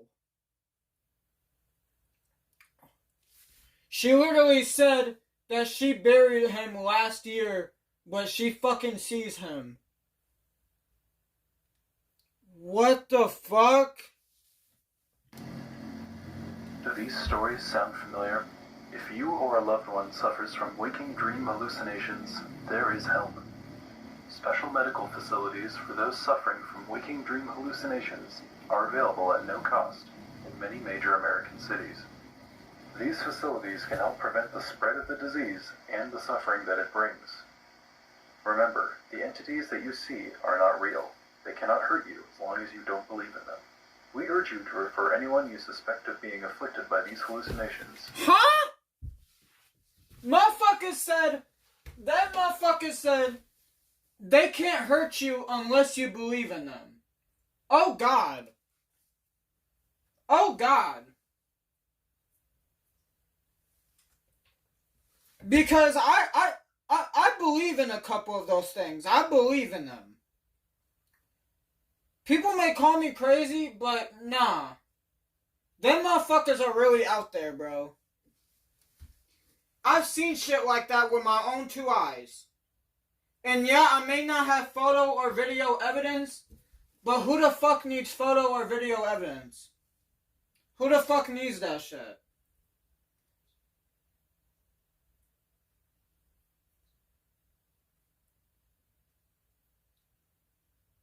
Or even audible evidence. Like, who the fuck needs that shit?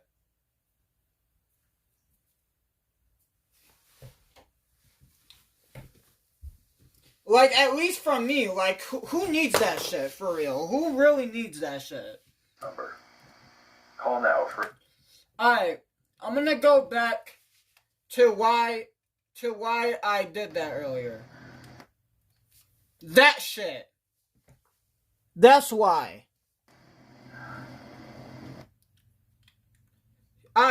Let's hear this woman again. My husband tries to get me to open the front door sometimes. He'll be home from work, bringing back groceries, or trying to see the kids again. He'll scream, cry, plead, even fly into a rage when I don't answer him for hours. I don't look through the peephole anymore. I know it's not him. I buried him last year. But she says that she knows it's not him. But to be honest, it could be him. Mans could probably still be mad because of what you did to him last year. Like, y'all probably got into an argument or some shit, and he's probably still mad at you for that. I don't know. I don't know why he would be appearing before you. I don't know why he would be doing that. Do these stories sound familiar? If you or a loved one suffers from waking dream hallucinations... Okay, do these sound familiar? Alright. Let me go back to the first one. I can feel its claws sink into my chest and devour me. I try not to look at it anymore, but I know it's there. I can hear its wings beating, even over the engine of my car. I can feel it staring at me through my apartment walls.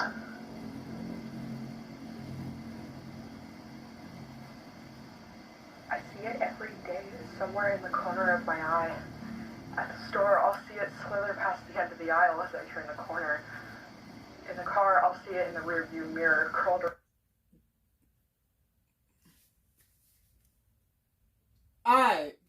I'm not gonna lie. This second one sounds familiar to me. Because I swear to God, like, I remember one time it was like fucking, it was nighttime, it was dark as shit outside. And I was walking alone. And I went past the school that I used to fucking go to. I think it's called like Wallace. I think it's called like Wallace School or some shit. The same school where my brother used to go to try to get his GED. Because he did drop out of high school. It's understandable why. My man was dealing with a lot of shit. Around my headrest. At home, I'll hear its scaly belly dragging along my roof just feet above my bed.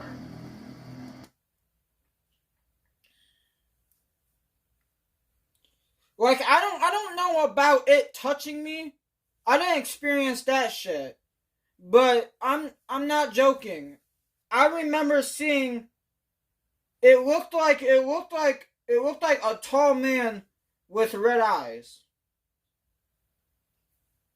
And he had like kind of like a bulky build to him. I would say that he was about like 6'3", 6'4". And he was standing in one of the empty, dark ass classrooms. And he was just Yo. Alright, I'm gonna show y'all.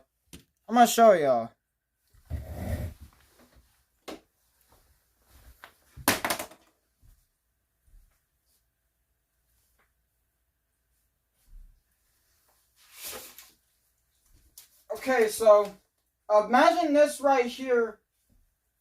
Imagine this right here being a window. Wait, I don't know if y'all can see me, but imagine this right here being a window. Right? My man was literally like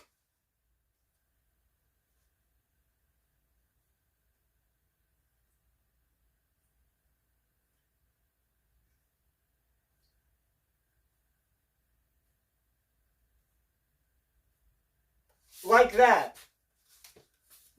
No fucking joke. He literally was staring at me. And I kept on looking back, looking at him, looking back, looking at him. That motherfucker was still there. And I almost shit myself. Seriously, I almost shit myself. I deadass almost shit myself from that. Because in my mind, I was like, no. There is no fucking way that this man could be a hallucination. There ain't no fucking way. Because no matter how many times I try to fucking turn around, putting my head back behind one of my shoulders and then looking back at him. I did that shit at least like 6 times and he was still there. And it terrified the shit out of me.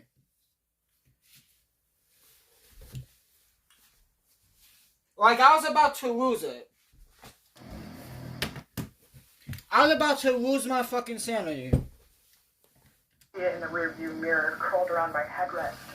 At home, I'll hear its scaly belly dragging along my roof just feet above my bed. And listen, yo, I'm not making up stories. These ain't one of these, like, campfire urban legend stories. Like, I'm telling y'all the truth. Like, those... Shit, there may not be no evidence to support them, but believe me, I saw it. I fucking saw it. And you know what's crazy? I think that was the same man who was staring at me when I went into that fucking abandoned factory by myself. I think that was him. Who was standing at the fucking blackened classroom window. Like, I think I literally think that was the same dude. Even though the difference is I could see his face, his arms, and his whole I could see his whole fucking torso. I couldn't see the bottom half of him, though.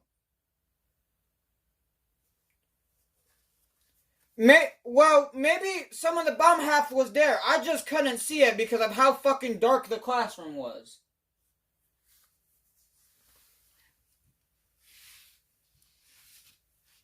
But yeah, I think that was the same dude.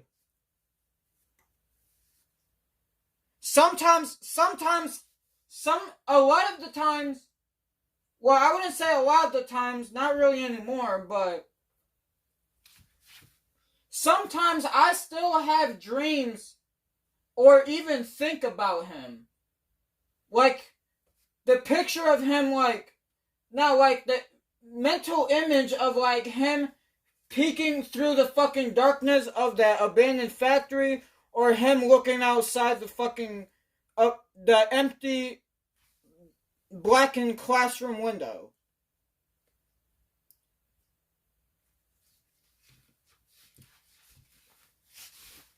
It looked blackened because of the shadows and shit.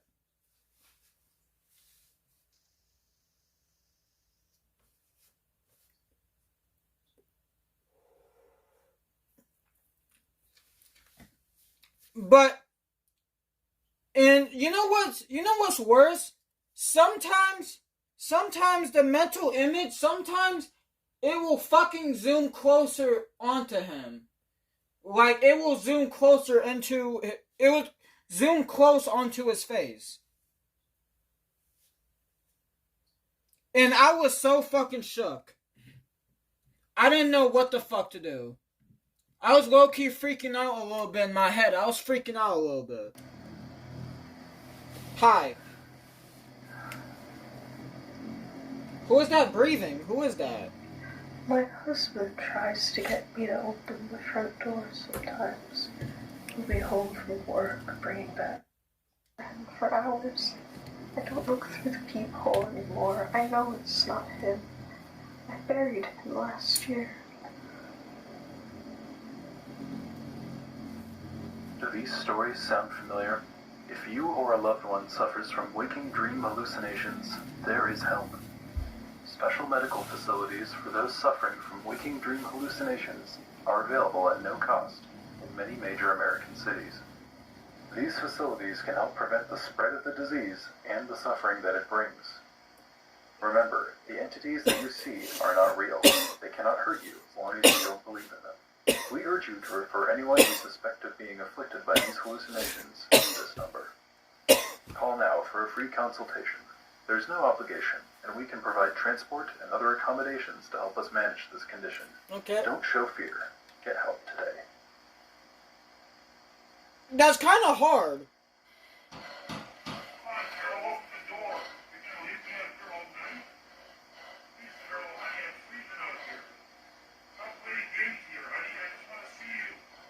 You're dead! You're supposed to be dead!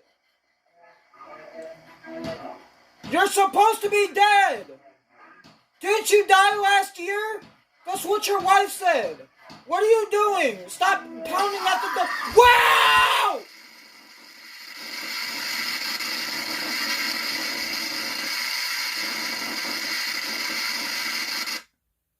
Come the fuck on, man.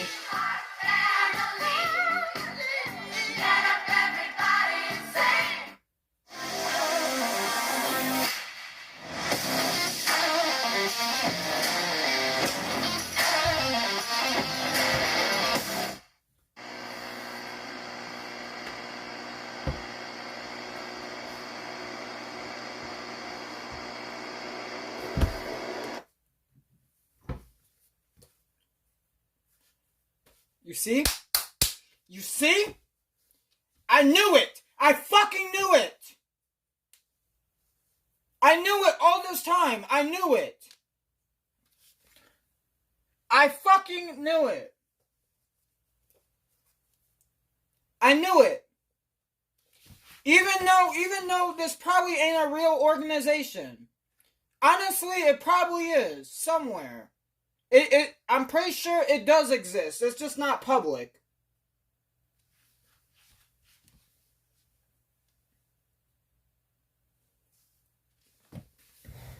Like, I'm pretty sure this does exist somewhere in real life, but I'm pretty sure the government is just hiding it. I mean, it wouldn't be the first time, and it's definitely not going to be the last. Believe that. I'm writing this down because there are only two options left as I see Yeah? it. Either I'm going crazy and need to be committed immediately, or the things that I'm seeing are real. And I'm not sure what happens then. I'm not sure who to turn to, or if anyone will believe me, but this feels real. I'm afraid, but I know what's real. And I need to know that someone else will know what's going on, no matter what happens to me. I'll start at the beginning. I've always been somewhat of a recluse, not out of misanthropy, I just prefer my own company. I manage to get by doing freelance programming work that pays the bills, but it also allows me a great deal of freedom with my schedule. I've always been a night owl, so naturally I gravitated to a nocturnal schedule, and one where I never needed to worry about when I slept or woke up. Yeah? Once I was free from the tyranny of alarm clocks, I became interested in exploring my dreams. I always had vivid dreams quite frequently.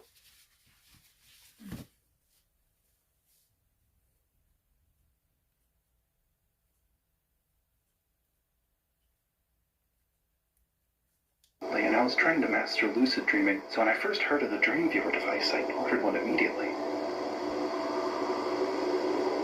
What happened? What happened now?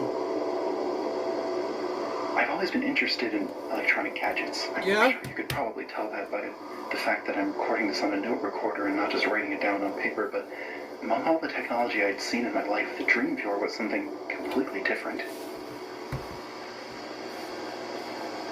Yeah? When it arrived in the mail, I immediately opened it. I watched the instructional tapes, and I began using it that very same day.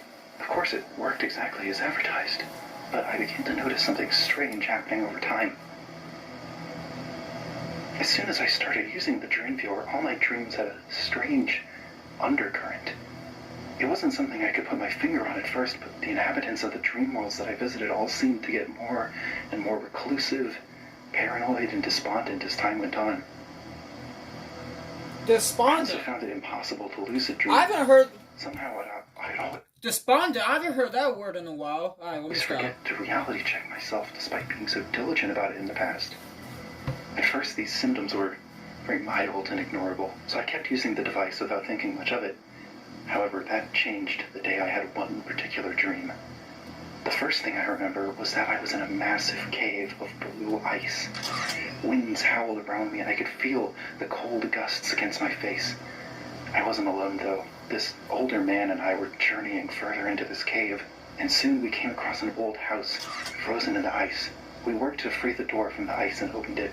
Once inside, we broke apart some wooden furniture and made a fire. I asked the man, "Why are we here?" And the first words that I had spoken to him, he said, "I cannot escape from here, but you can, if you can break your fate." Then he raised one gnarled finger up and pointed out the warped glass of the window. I stood and peered through the glass. Outside, I saw a shadowy door standing on the other side of the cave. At first, I couldn't make out a single feature, just a black rectangular shape. But as I stared, I could pick out more and more details in its presence. It shook me to my core. Its frame consumed my entire vision. It was something that somehow I knew was there before, but I had never truly seen. Its perspective was off, its corners bent the wrong way. Something about it was just wrong. When I woke up, I could remember the details of my dream as well as any, but when I tried to remember even a single detail of that door, it slipped from my mind like trying to grasp flowing water in my hands. I could feel that there was once detail in that form, but now it was completely missing from my mind. After that, my dreams always ended the same way. I would go through this world for some time. Not always in the ice caves, of course. It could be in a forest or in a city. It didn't matter. But then at some point, I would look at a faraway wall or into a corner of a room, and I would see that door. But once I saw it, I would just stop and stare, and would slowly fill my vision in my mind until I woke up. It didn't matter if I used the dream viewer or not, I would only have these dreams, and I would always see the door. Despite seeing it every time, I could never remember it other than just as a dark and formless mass of wood. It was like there was a door casting a shadow, but the shadow was all I could ever remember of it. I feared seeing it. I feared even thinking about it. It became all-consuming. I didn't want to talk to anyone about it. It felt so silly to be afraid of something so mundane, so ubiquitous. I couldn't just tell people about something I could barely explain to myself. Another night, maybe 2 weeks later, I had another dream. I was in a car being driven through a dense city that was crawling with soldiers. The car was driven by someone I knew, and I was hiding in the back seat because this occupying military force was hunting me. Eventually, we made our way down a twisting alleyway. We exited the car, and we went up some stairs to a small apartment in a large, grimy building. The guy who had driven me there and I sat at a table across from an older woman in a small room with a high ceiling, lit by yellow sconces that glowed with a sick electricity. She spoke to us in hushed tones of a group called the Children of Minos, who had taken control of the city. We were part of some sort of resistance, and for a moment I remembered hearing these names before, these phrases, and some forgotten memory returned to me. But just as this happened, we heard a pounding at the door downstairs and a splintering of wood. They told me to get to the roof and hide myself, and pointed me out the fire escape as they rushed out the other door. I ran out and grabbed the rough metal rungs of the ladder in my hands, flying up the rickety framework as the sounds of violence grew louder behind me. I pulled myself up on the last balcony onto the roof. There, waiting for me at the far end of the roof, was the black door. This time, though, I didn't immediately freeze upon seeing it. I took some tentative steps towards it, and then as I heard shouting and the clanking of boots climbing rungs, I moved faster. I reached the threshold, and the presence of the door blocked out all other sensation from my mind. I could barely hear the soldiers scream at me and ready their guns over the ringing and thrumming in my ears. It pulled me closer to grasp the handle, and the cold metal pierced my mind. I turned the knob, and the rotation echoed through my body and made my stomach do somersaults. I pushed forward and fell into the thick, inky abyss. I must have fallen for days. At least, it felt like days. It very well could have been weeks. I felt the barrier between my body and the darkness become unstitched, like a thread being pulled along my skin that let my soul spill out. My senses became detached and foreign to each other.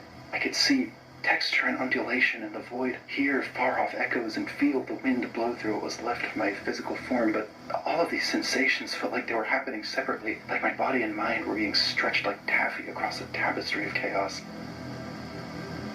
I existed in this state, being fundamentally broken, but still conscious like grains of sand being blown through a pitch-black sandstorm.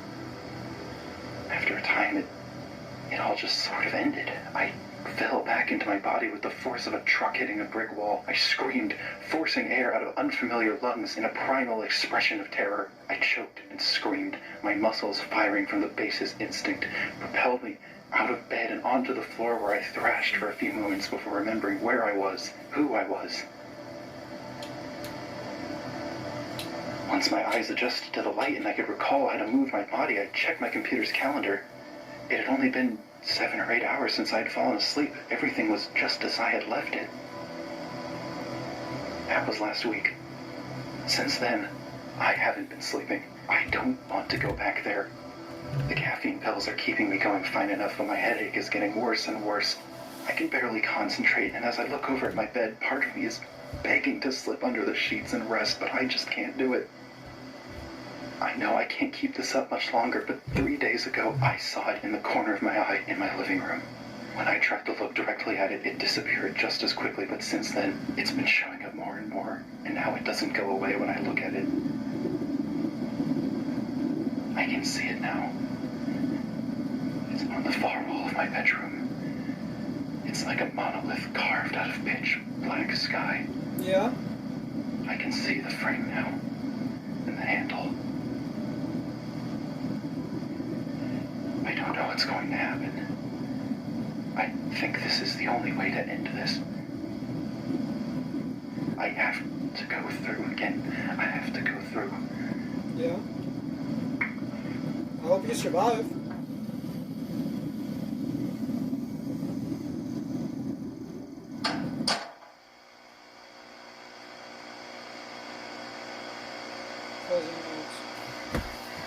Okay. Oh, his name was Cole Sharp. His name was Cole Sharp.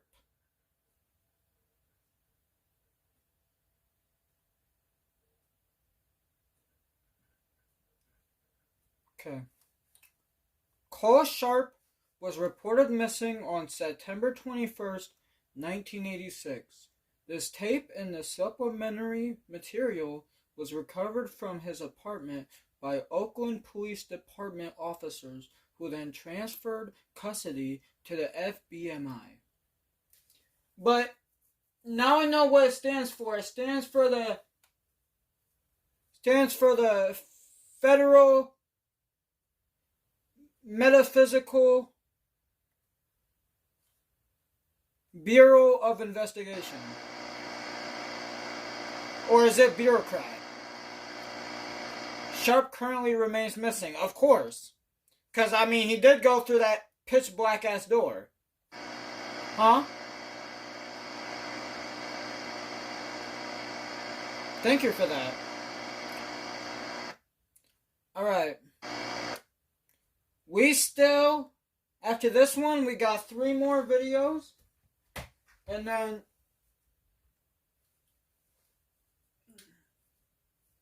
of course, I'm going to watch Liminal Land.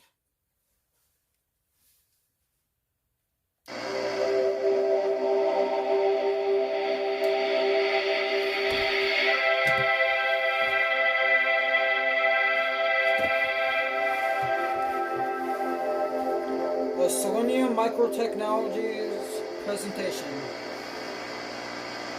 Chapter 1, Who is Somnium? A third of our lives are spent sleeping, and we rarely remember our dreams long after we wake. Some say that our dreams hold the secrets to living our best lives. One revolutionary company is looking to take us there and beyond.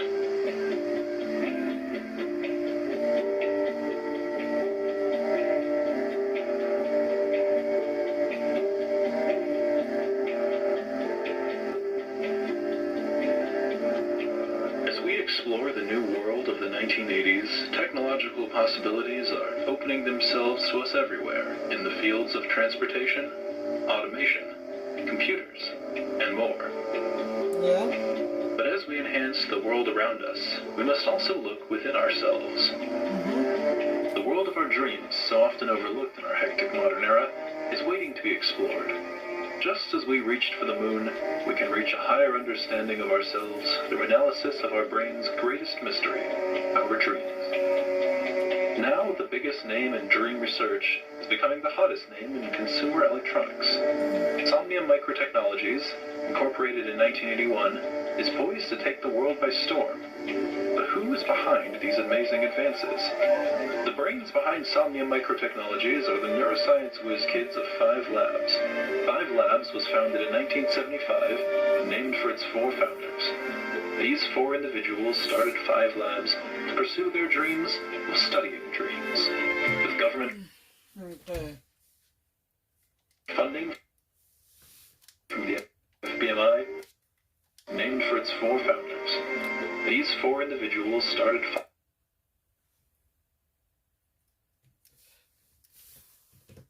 What's up with that name? Why is that name all cryptic? What's up with that? Okay, but...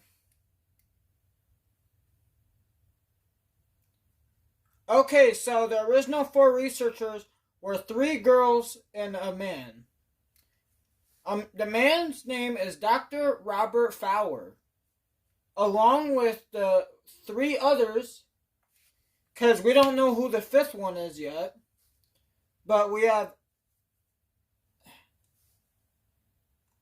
Alphinasia Belisova, Samantha Ingram, and Marilla Estrada. 5 labs to pursue their dreams of studying dreams. With government funding from the FBMI, 5 labs was able to make significant breakthroughs in dream imaging. As soon as the first images of dreams were developed, these scientists knew that this technology was meant to be shared with the world, and thus, the Somnium Microtechnologies company was born. Somnium's flagship consumer product, the DreamViewer, is still in early stages of development. That's why we need your expertise, determination, and skill to make this dream a reality.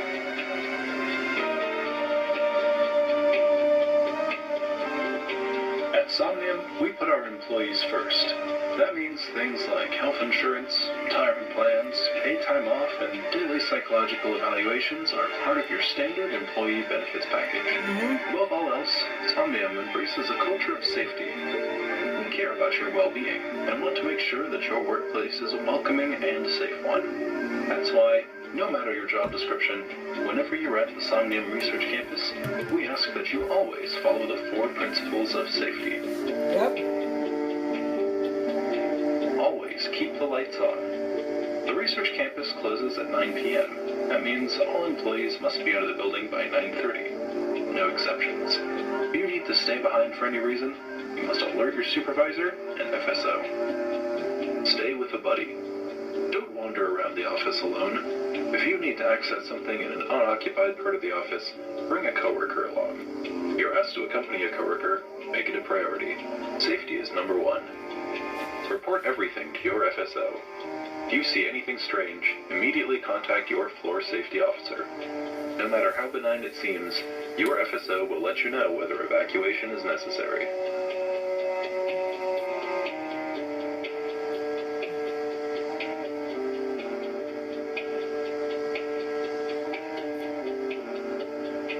Don't show fear.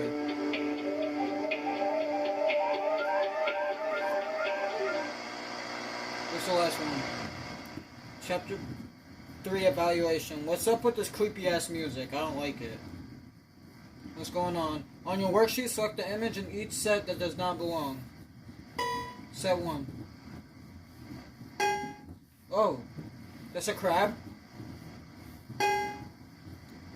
That's another crab. That's a snake. What the fuck?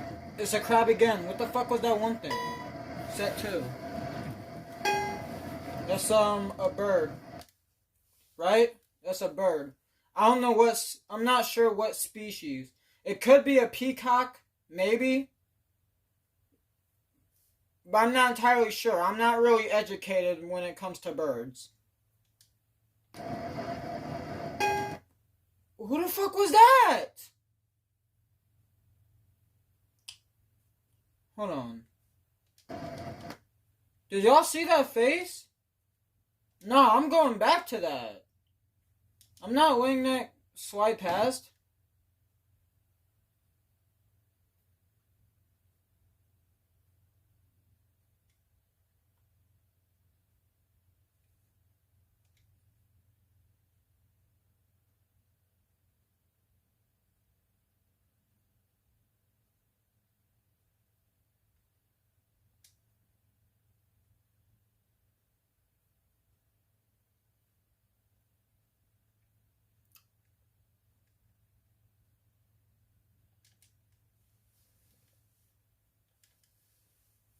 It looks like a brain or some shit.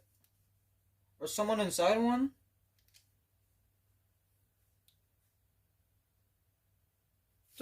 And what the fuck is that at the end of that? What is that? What the fuck? Since when have crabs been equipped with a power drill tail? Since when? Since fucking when?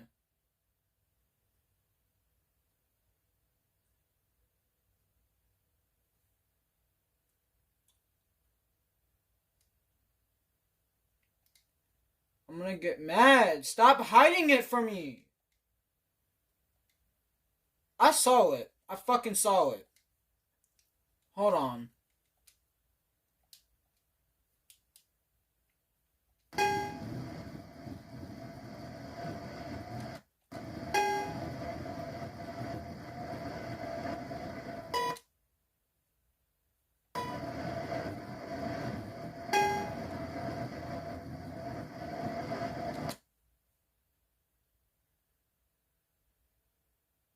It looks like a human with, like, a part of her brain exposed.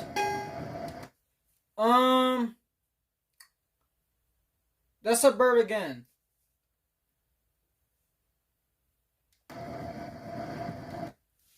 And look, its butthole's right there. How interesting.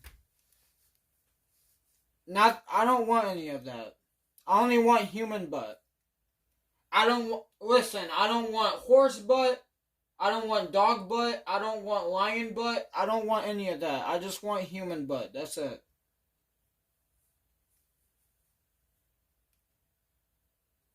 Same with lips, titties, skin, and poo. Well, I'm not gonna, like, eat it, but, you know, like, ease my tongue along her, like, stomach or something, huh? Now, let me chill out. You better fucking stop. That almost fucking got me. I'm gonna be honest, that almost got me.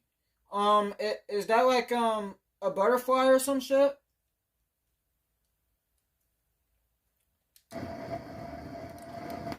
Because I don't know what else that could be. I'm trying to think, but nothing is really registering at the moment. It looks like a moth or something. Set 3. Hi. Ah! Stop! Stop! Who the fuck was that, man? Hi.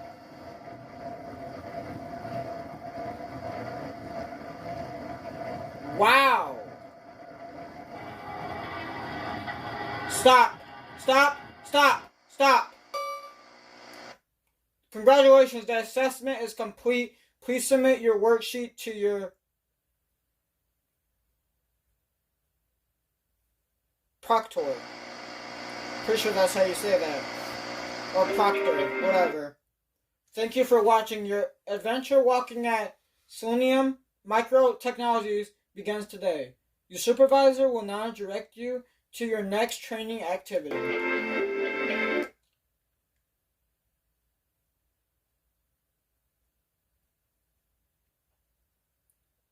Wait, Chris, honestly, Chris probably, the reason I think he's never gone on my ass is because I think he's a deep sleeper.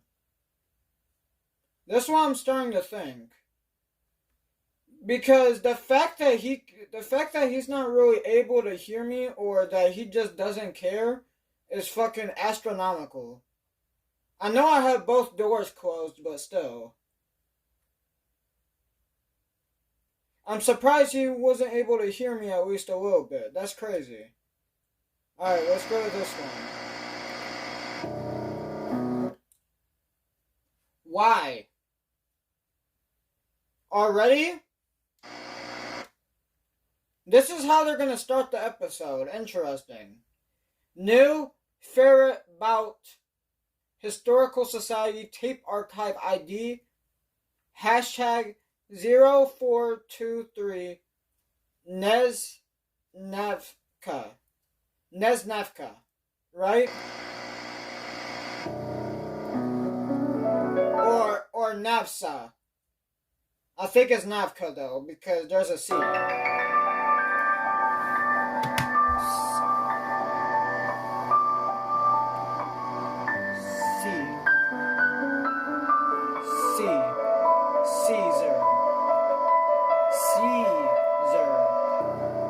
Caesar.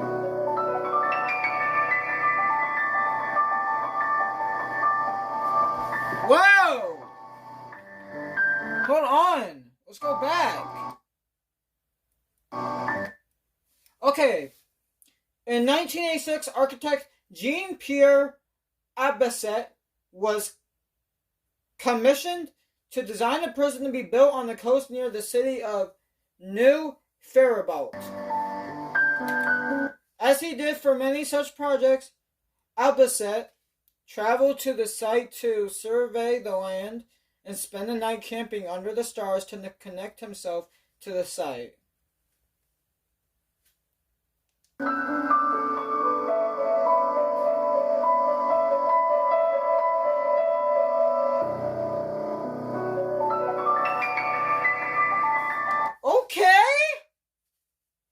They doing their fucking thing on that fucking piano. They're doing their thing. It is said that night he had a dream of sprawling, spiraling corridors of waves crashing at the feet of half-submerged statues, intertwined rooms of iron and stone. Sorry, it's intertwined, not intertwined. If someone could say intertwined. But what? But I know, it's intertwined, I know. My bad. Alright. When he awoke, he set to design the prison. Stop going past the shit. I wanna fucking read this shit. Because there is no fucking commentator or fucking audible author to fucking read this shit. When he awoke, he set to design the prison that would be named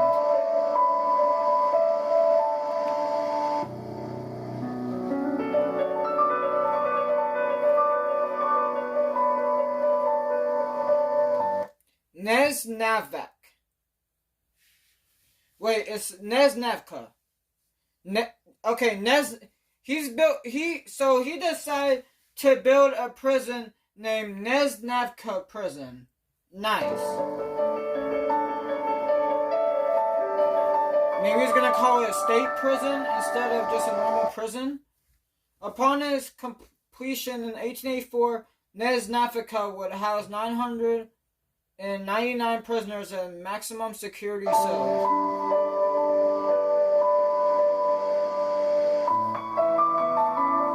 Borrowing elements of the concept of panopticon, Nesnavka was a space in which prisoners knew that they were always potentially under surveillance, but in what manner they knew not. It was a space outside of life. Nowhere in that place was there a mirror to see your reflection to remind you of your own humanity. Nor did the light seem to cast any shadows. We were like ghosts in there. I would finish my shifts and go home unable to remember what I have done. I did not want to remember. Henry Solomon, Nesnavka Guard, 1889.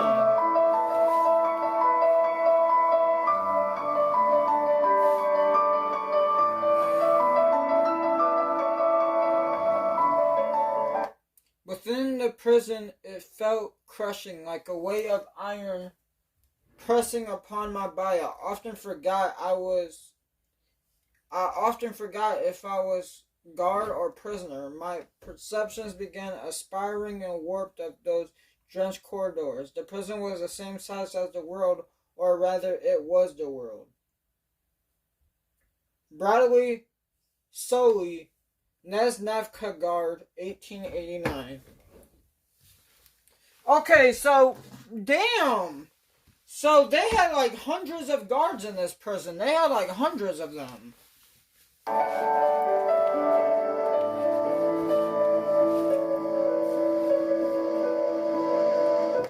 Warped as those wretched corridors.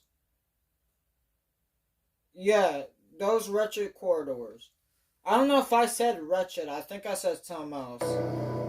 But it is wretched, my bad. Our schedules would shift and change like time itself was being rearranged. The stone walls of that place should have stood for order and pattern, but they became symbols of chaos. It was like being in a dream. All men were lost in that place. Albert Bremen, Nesnavka Guard, 1889.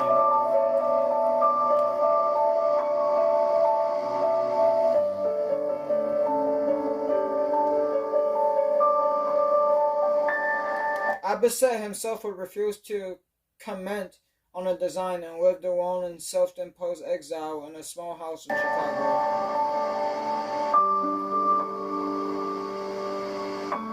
He would refuse to comment on the design. Okay, Abbaset died on November 23rd. That's my birth date. Well, I wasn't born in 1890, but I was born in 2002. But that same night, Nesnavka burned to the ground in a mysterious fire, killing every prisoner and staff member inside. Damn.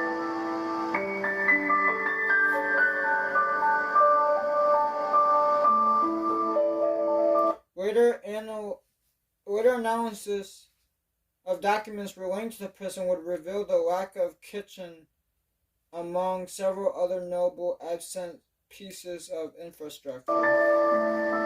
Oh.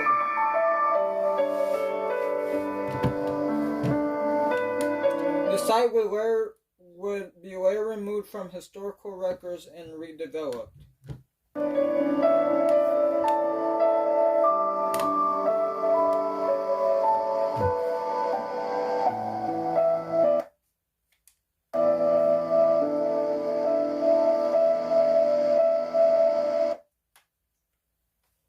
Wait, Arnold? Okay, come on. Presented by the new Faribault Historical Society, part of the new Faribault History Connect series. Wait, hold on. Okay, come on now. What is this? No way this is for real.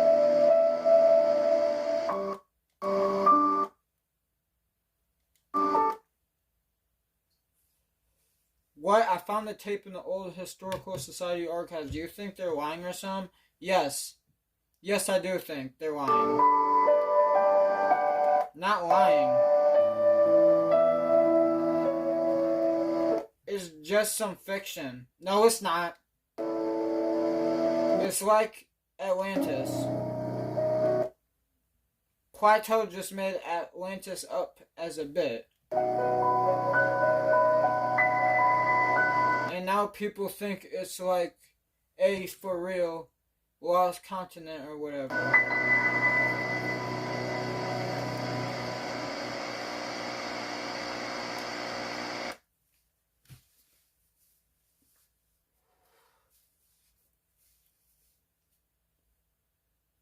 I mean, I'm seeing a lot of corroborating evidence that it was real, and this was, 100 years ago? Yes, that is correct.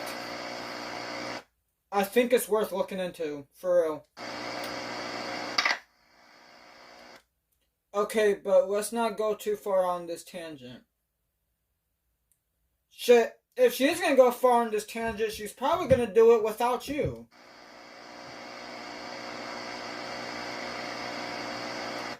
I don't think this has anything to do with what's going on. Are you sure?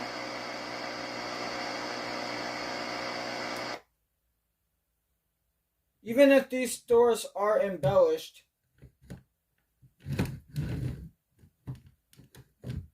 there's something up there. There's something up here. That is true. Some is suspicious. There's no way there was such a huge building that was just completely covered up like this. That's what I'm saying. Fiction with a capital F. Dot. Don't do dots at me because you know I'm right. Bitch, okay, if she can't prove, if you're saying she can't prove that it's real, how the fuck can you prove that it's not real? How about that shit? How the fuck are you gonna loop around that shit? I'm logging off. Good night. But I'm pretty sure she ain't done just yet.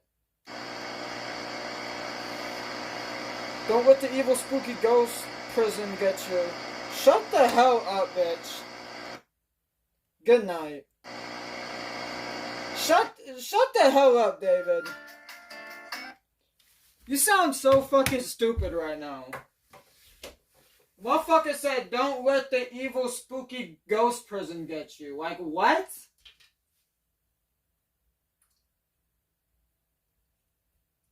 David, damn, you're so whack.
Yeah?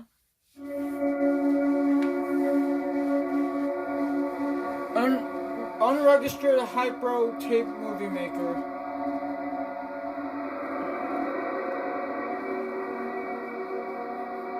The Federal Bureau of Metaphysical Intelligence. Wait, it's intelligence, not investigation.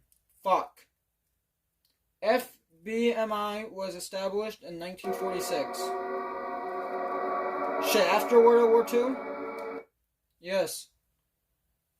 The stated mission of the FBMI was to protect the American people from paranormal threats. Oh. And how the fuck do they go along with doing that?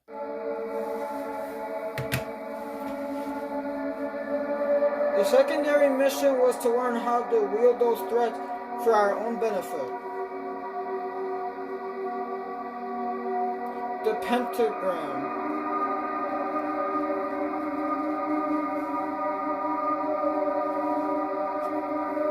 Directors of the FBMI. William Reich, Jacob Kiesel, Martin Webb, Flynn Fletcher, Samuel Mann, Leonard Lang. The FBMI had maintained an interest in the study of dreams since the 60s.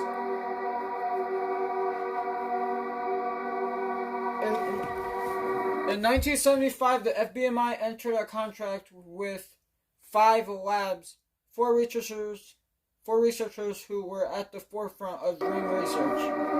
Okay. Soon after their contract was completed in 1980, the researchers formed a corporation to continue their work.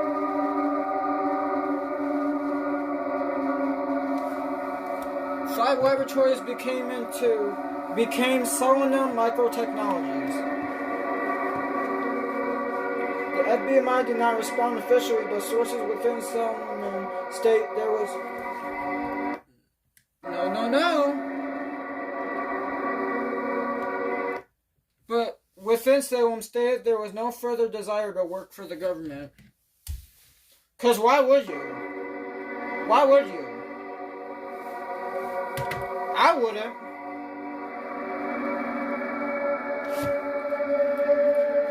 Wait, hold on. Obviously, we'd rather they were working for us, but they wouldn't listen to reason. Leonard Lang, FBMI director, 1972 to 1980. Damn, he was a director. He was a director for 8 years. Without a legal basis to stop someone from continuing their research independently, the FBI surveilled and intimidated them constantly.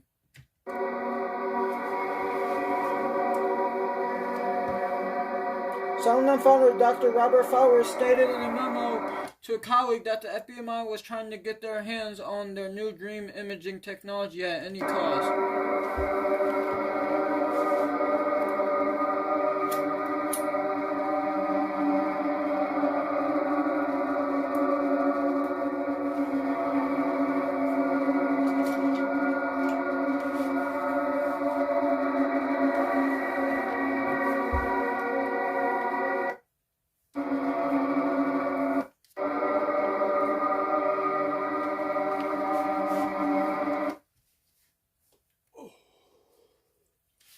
In November of 1980, damn, in 1980, my dad was 7. That's crazy. A team of 3 individuals was apprehended by Somnium Research Campus Security while attempting to photograph private documents and place wiretaps.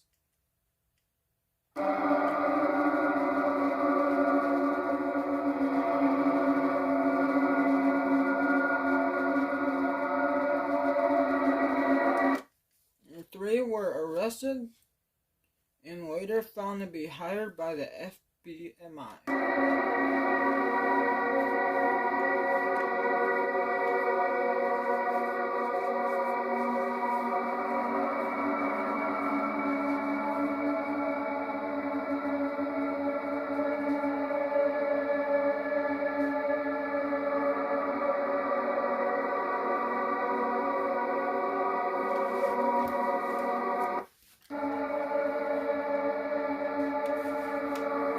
After being arrested, all 3 burglars developed severe hallucinations and shared delusions over the following weeks.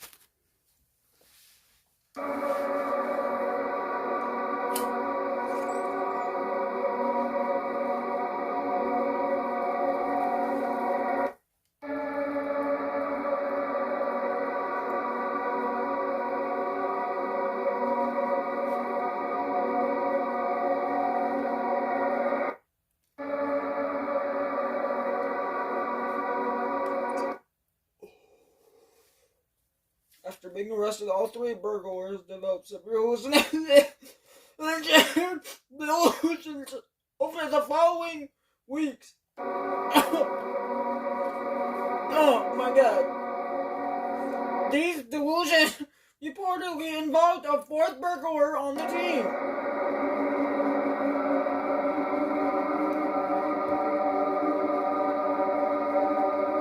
Both Somnium and FBMI denied the existence of a 4th burglar.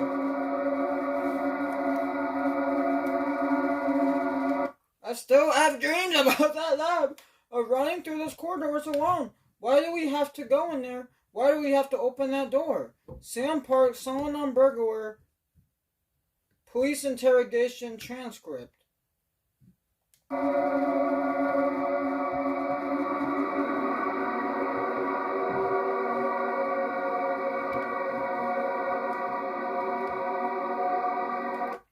The burglars' mental condition were never able to be tied back to Somnium. It could be a possibility, though. The whole incident received little media attention and was quickly covered up by both groups. In December 1980, leaked meeting transcript revealed that the entire board of directors of the FBMI had begun to complain of constant nightmares.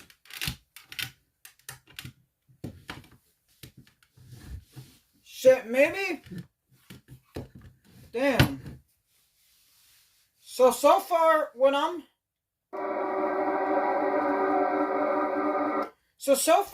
getting from this one, the one that I'm getting what I'm getting from this far is Somnium DreamViewer is basically a device that like records like people's dreams. It records people's dreams. And then there were people who talked about their encounters, and it went back to when it all started to like the like origination of like where like it kind of like came from. It originated because there were a team of 4 researchers who were doing research to make these devices. And it somehow connected with the FBMI and the others. And Navka prison was made in the late 1800s. And after the late 1800s, it mysteriously burned down for some reason. And then they try to cover it up. They try to cover it up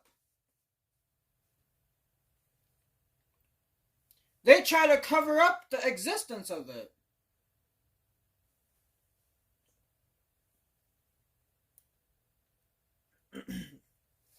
You know? And that ended up with burglars getting involved because they wanted to try to like intimidate them to not release information that they do not approve of. And it has now came to this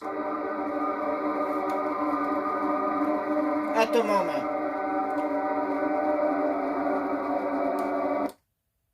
And a lot of the researchers, if not all of them, are having, the directors are having nightmares and shit because, and it's tied back to what they did, or the people that they're connected to did all those years ago. Okay, on December 21st, Robert Fowler, who was one of the original 4 or 5 researchers, he ended up becoming one of the burglars. That's crazy. He went from doing research in a lab to now being a fucking burglar. The shit is insane.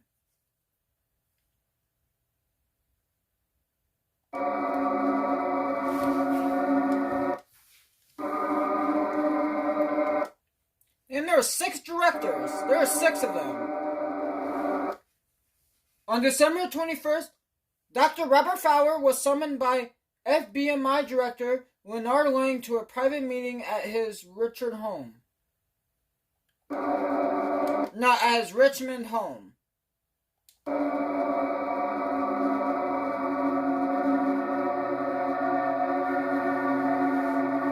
Richmond, Virginia. House of Leonard Lang.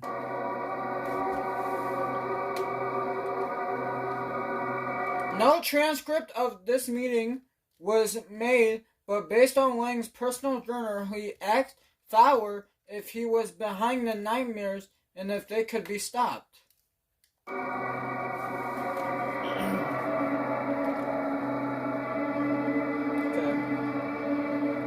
Fowler left without providing an answer. Interesting. The next day, Leonard Lang was found dead in his attic. Robert Fowler denied attending the meeting. Wait.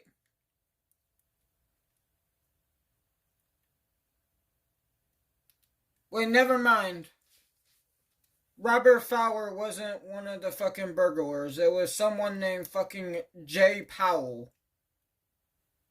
My bad. What? Oh my fuck. Multiple witnesses confirmed Fowler's alibi. He had not left the Somnium research campus in the New Faribault in weeks. In New Faribault in weeks. Security footage shown no trace of any intruders entering the home.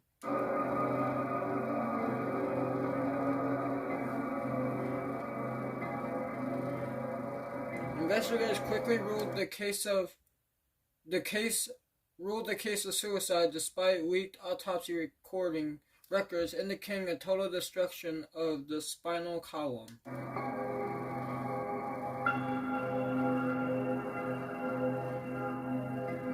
Lang was given a closed casket funeral. Damn.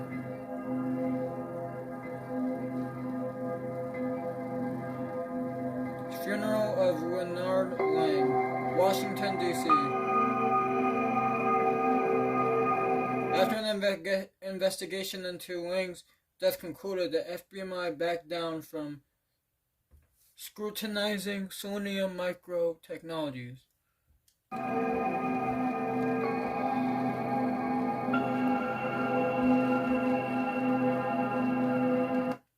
FBI Director Ann Boyer was sworn in January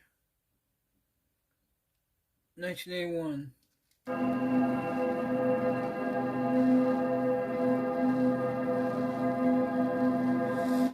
As Somnium's commercial product, the DreamViewer, is set to be released later this year, this story is still developing.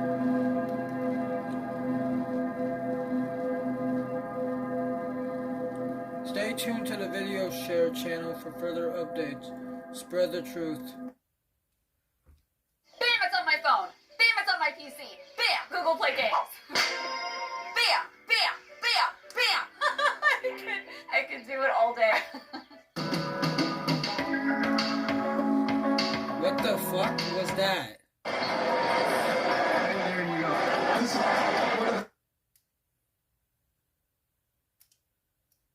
Great things you see now.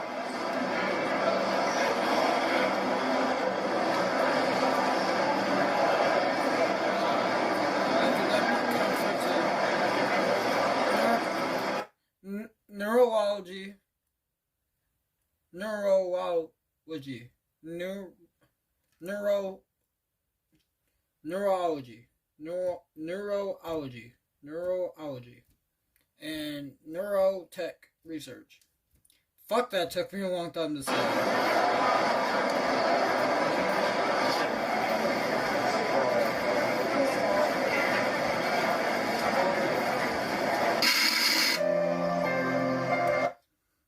Neurocon 1982 talks. Up next, Dr. Robert Fowler, non-invasive practical dream imaging.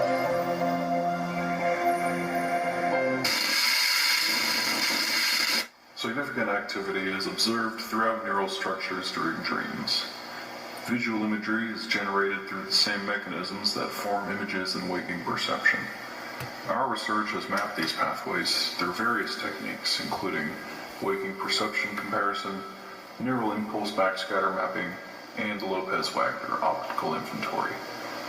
These breakthroughs are undoubtedly quite significant and form the backbone of our dream imaging technique. But this is barely scratching the surface of what we hope to achieve.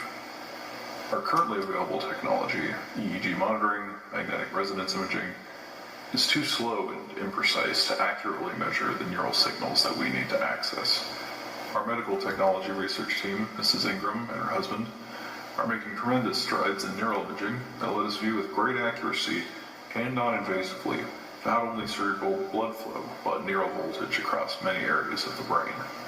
This technology is behind the newest iteration of our scanning hardware. Merely viewing dreams is all well and good. What we're trying to achieve is real, actual understanding of where dreams come from. That is our next step. The unconscious leads through dreams to perception, which leads to the conscious. We plan to follow this river upstream, into dreams, into memories, into whatever mysteries await us there.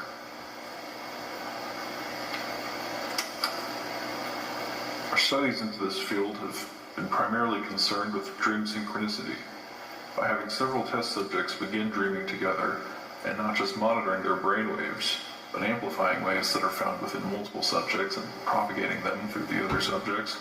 We've been able to produce astonishing results.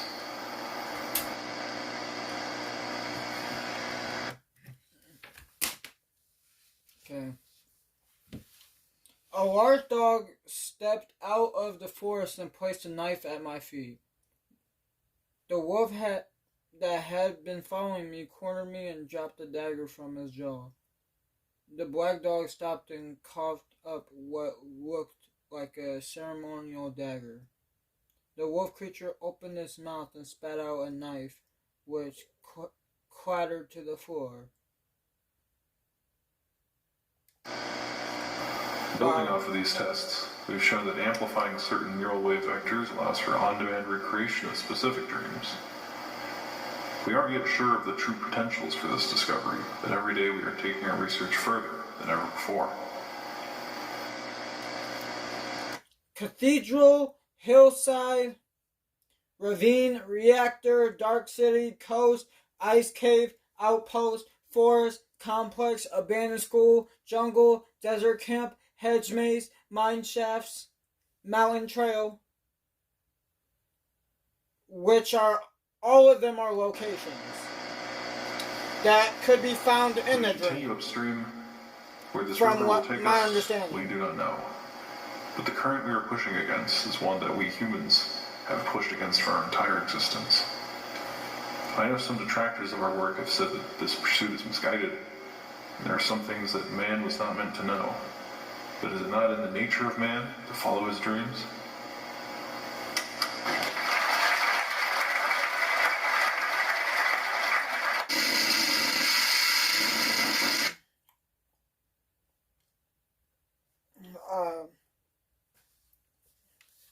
I got one more that I can watch. I got one more, which is called Liminal. I have never watched this before.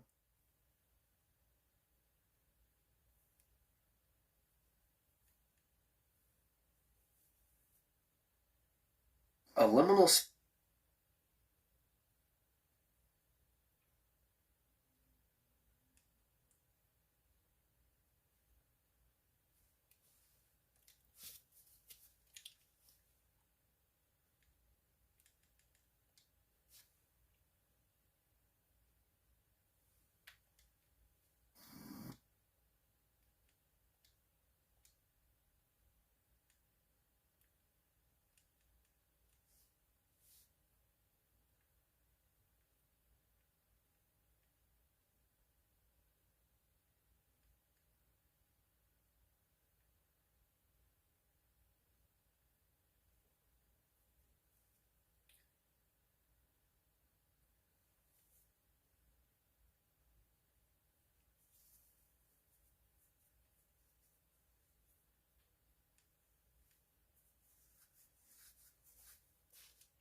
Ladies and gentlemen, our national anthem.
Missing Margaret Jacobson. Call 505-666-4075.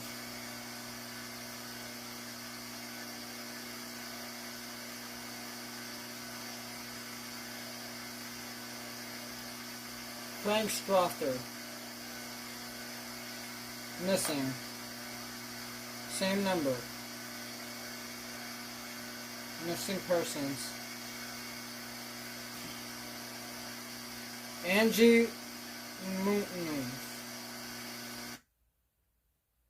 Manuels.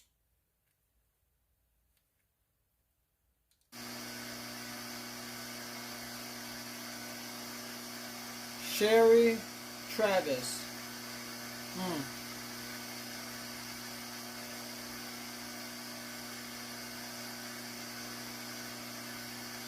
Mark Ordonez.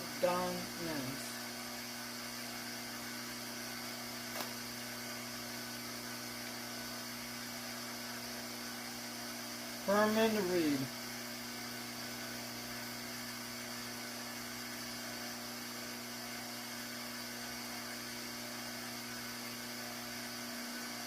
Roger Elliott.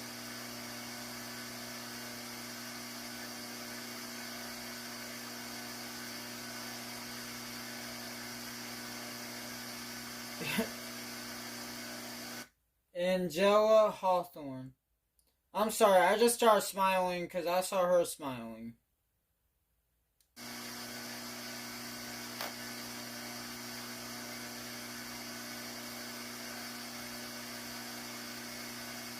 Lisa Stanton.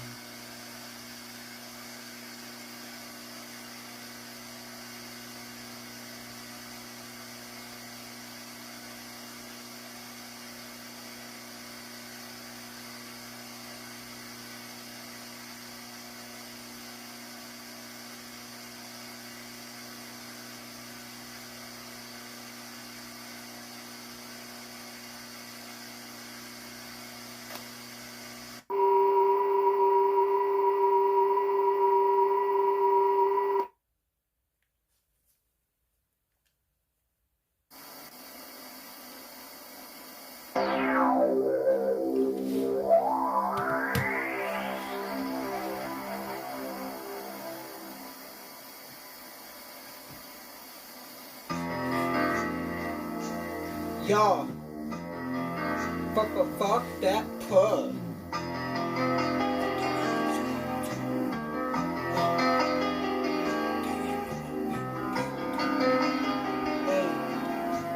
Okay.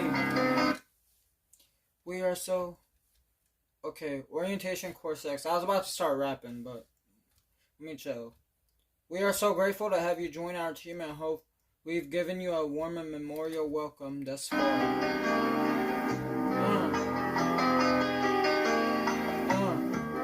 As you see, we pride ourselves in ensuring these visitors' experience is nothing short of positive and commutative. I'm sorry, I just gotta speak a little bit of truth and over. We end up the youth and I just don't want to spend my trip up into the book and do a simple like and then it going up and down a roller coaster because putting on the face of a motherfucking poster on my face. Yeah, I may not be the hoster, but don't act like a poser. Put him on dick and with the cum, and yes, I hold her. Oh, let me stop. Look at the photo. Alright, let me go back. As you've seen, we pride ourselves in ensuring that each visitor's experience is nothing short of positive. I'm sorry, but I just had to spit. I just had to rap a little bit over that, but then the beat cut off, and it was like, look at this photo. I'll look at it, but not yet. I had to go back to this. Okay. I pride ourselves in ensuring that each visitor's experience is nothing short of positive. In this tape, we hope to teach you how to spot dissatisfied visitors. And how would you go about doing that? Let's see. Orientation course 6, example.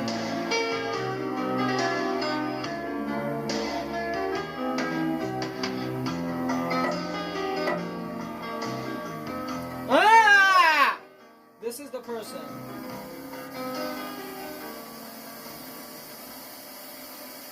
You try.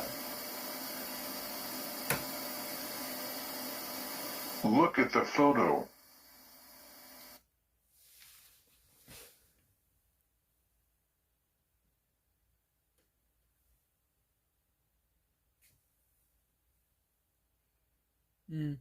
I'm just scanning through all of them. Okay. He don't look this. He don't really look dissatisfied. He kind of looks like Triple H, like spitting out water or some shit. Him over there, I don't. He that kid, I don't know. Them two, I can't tell. But there's this one. He don't really look dissatisfied. That person, they don't really look dissatisfied. I don't know about him. So now it's just down to these two. I would say it's this one because they have blood on them. Or maybe it's him because he witnessed the shit. And that's why he has his mouth open and his expression like that. But I'm going with him.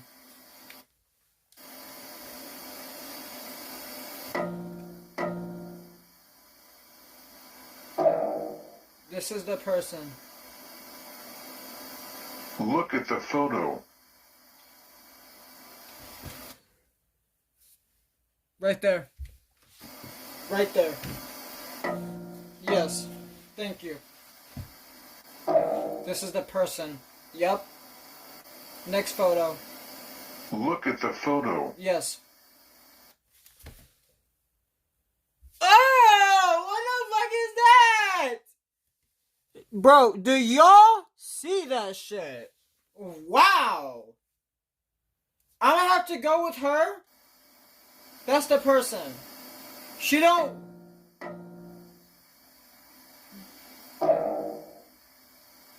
Next photo. Look at the photo. Okay.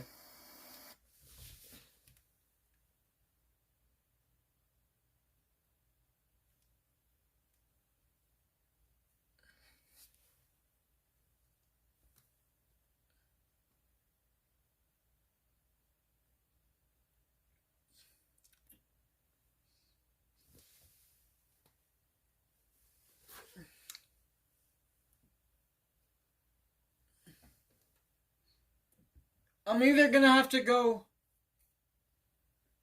with him or her.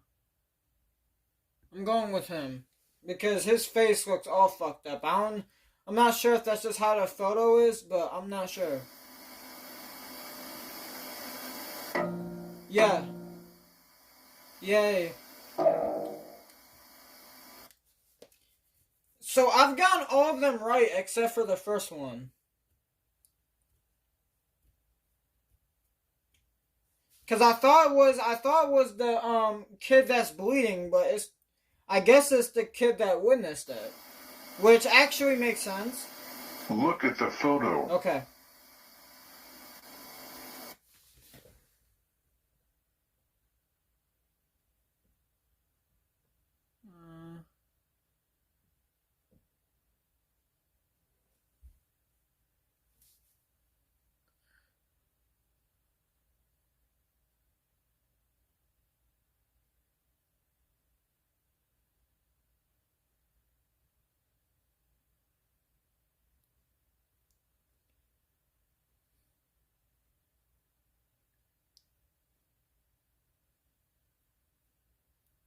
I'm gonna have to go with him because something seems off about him. The chart is...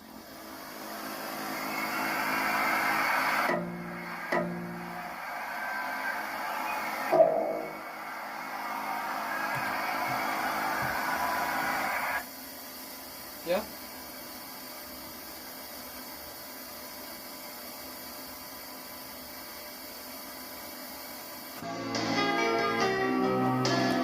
If you encounter this If you encounter a dissatisfied company visitor, be sure to make their day by suggesting additional park activities.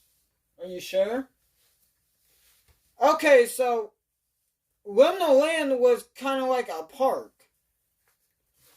That's what I'm getting from this so far. Like, it was a park, and then I guess something happened. I'm not sure what that I'm not sure what that happens to be. But I guess we're gonna find out soon enough. When you're ready, inform your manager to initiate course 7 with passcode RIGHT. At Liminal Land, a happy visitor is a forever visitor. Whoa. You want them to visit forever? You need to chill out.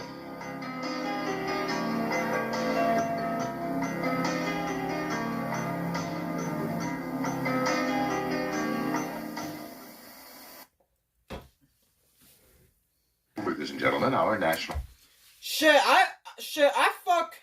I fuck with like Six Flags and stuff like that.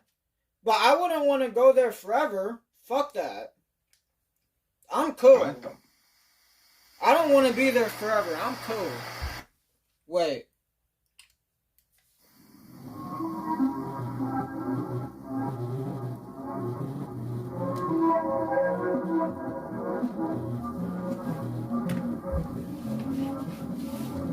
The anomaly within Liminal Land. What is the anomaly? In recent months, NMSP have been made aware of an anomalous attraction at Liminal Park. At Liminal Land Park.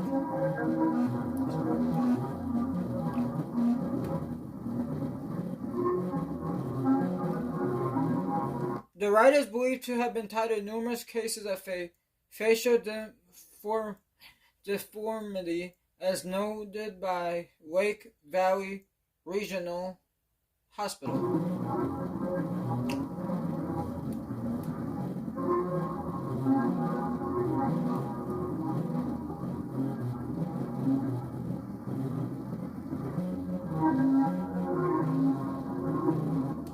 Okay, LVVT has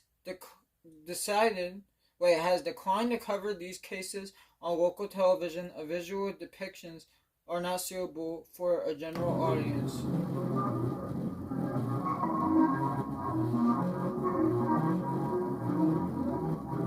Royal Miami. Damn. So this shit was in Florida.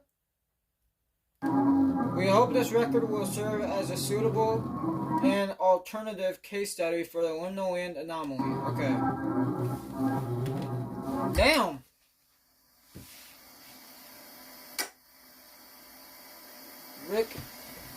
Name Rick Ackerman, age 42, 5'11", occupation, sales agent. Med notes, mild anxiety. Okay.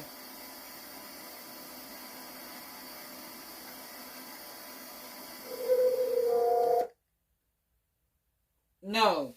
Stop with this fucking music. No. We're not doing that shit.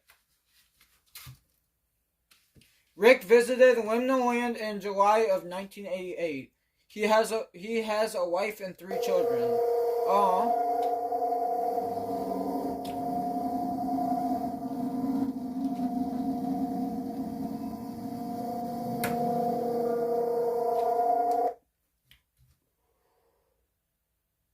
He allegedly snuck away from his family to ride the Liminal Land anomaly alone. Why did he want to ride it so bad? Damn!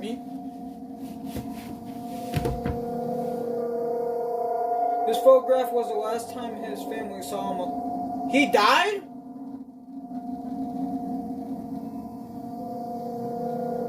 Oh, wait. It did say fatality, the deformality. Which means that he died, but he was also deformed while he was dead. Wow. And this is 6 minutes. Next video is 10 minutes. And then the final video is 6 minutes. Oh my god! Hi! How are you doing, sir? You doing good? Well, you're probably not because you're dead. But good thing is, you're most likely in a better place now. And hopefully you don't look like that when you go up to heaven. Because that would just be like, I mean,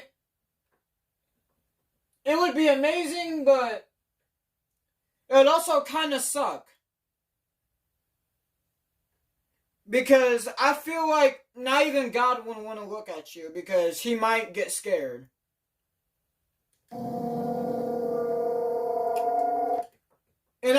And I'm sure that he has some. I'm sure that God has some sort of fear. I'm sure he fears something. It may not be that, but but there ain't no way that he doesn't fear nothing. There's no way. Ray's cause of death remains under investigation until further notice.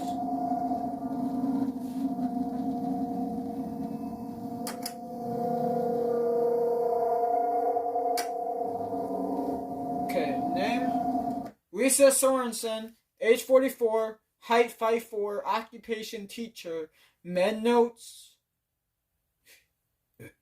Oh, excuse me. NA.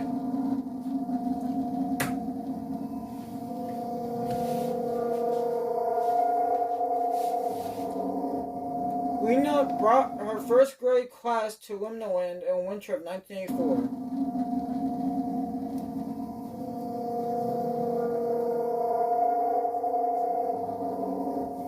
Damn! While there, Lena decided to take the children to the park's Paradise Playrooms.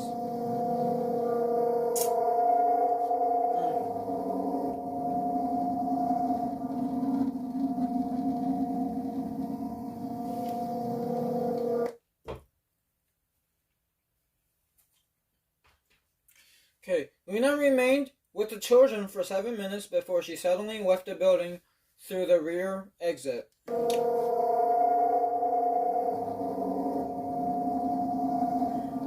Damn, so that building had an architectural butthole? That's crazy. In the form of a door? The children were left alone for 8 hours and never noticed she left. How? I know they're children, but how? How much do they really care about her? Or like whatever the case may be. Like, how? So they were at Liminal Land for 8 hours. What the fuck? Maybe more. Who knows? Oh no. Lena's body was discovered in a patch of dirt behind the Liminal Land Anomoly.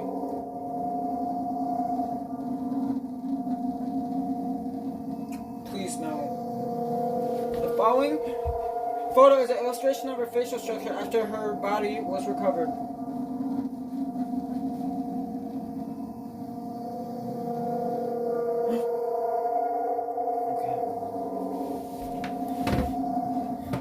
Okay, it's okay. That one didn't get me. It almost did. Lake Valley Police refuses to elaborate on their findings from the crime scene. Oh. Maria Ramos, 48, 5'3", occupation director, med notes arthritis. Oh, fuck. Maria visited the Liminal Land alone in November of 1982. Okay. Maria allegedly rode the wheel before making her way to the Liminal Land Anomoly. Okay.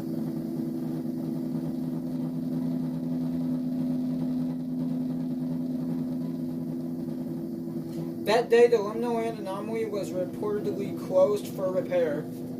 That shit needs more then that shit needs more than repairing. Park employees recall seeing a woman near the ride's control, yet did nothing to question or stop her. How? How did they fuck up that bad? Shortly after, the ride reportedly engaged with the woman in the furthest rail car to the rear.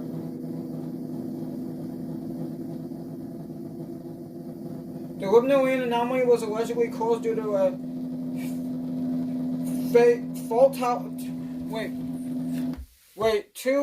faultily failsafe, causing the ride to run multiple times per section. Wow.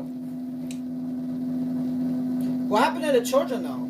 That day, the ride ran for 26 minutes non-stop. Wow.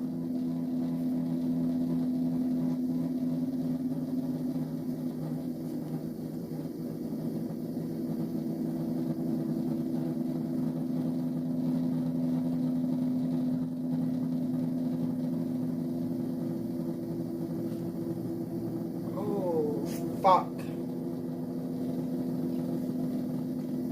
That's fucked up because Maria looks cute too. Shit. I don't care that she's in her 40s. She could get it.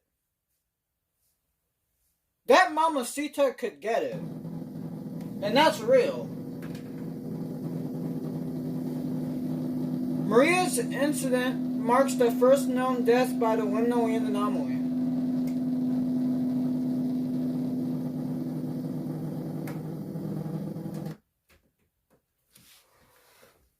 Okay. I'm gonna pack a header, but hold on. Where the fuck did it go?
Where did it go?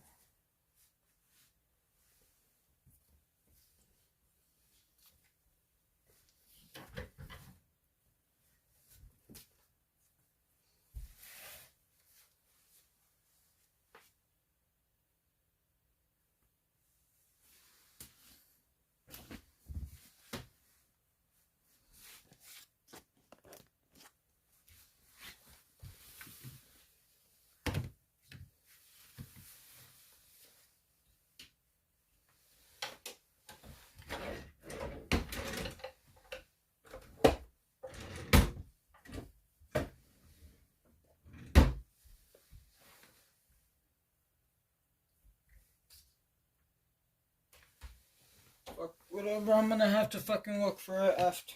The investigation by the NMSP is ongoing.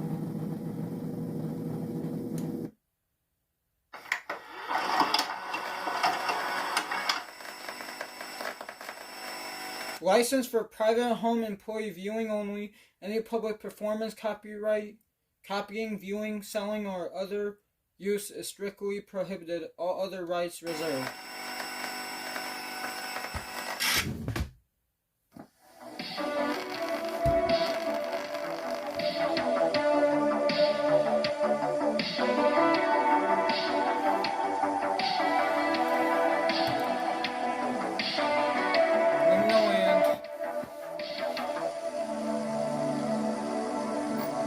Home video.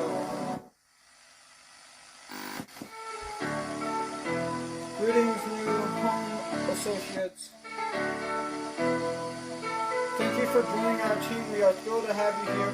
We look forward to seeing your contributions to the betterment of Liminal and other park goers. In other words, welcome to your new home. So what is home? I'm not sure, but I'm trying to find a word, and there's something just to and observe. It says holistic and opportune, mutual, and experience. The home project strives to shit. The home project strives to encompass a feeling of comfort and homelessness long associated with the American suburbia. Simply put, home is where we cater to our guests' desire to stay in the fun for as long as possible. We absolutely must maintain the stability and image of home to ensure our guests stay as long as possible. What? Must stay as long as possible. As you will see momentarily, we have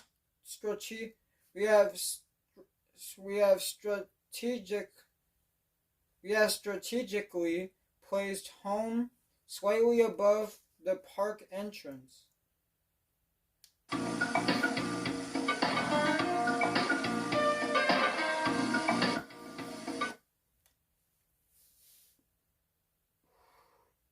Home entrance, park entrance, centrifuge, hall of walls, subliminal land, invader cave, the laugh track, Skylander, serpentine, funhouse, paradise playrooms. And that's it. Okay.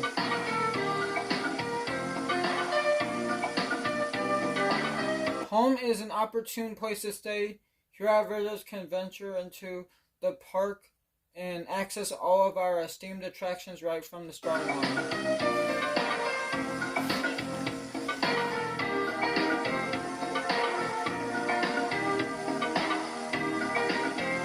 Now you might ask us, don't homes seem rather small and far away from a lot of the park? Well, there is more that meets the eyes lying just beneath the surface. Oh, there sure is.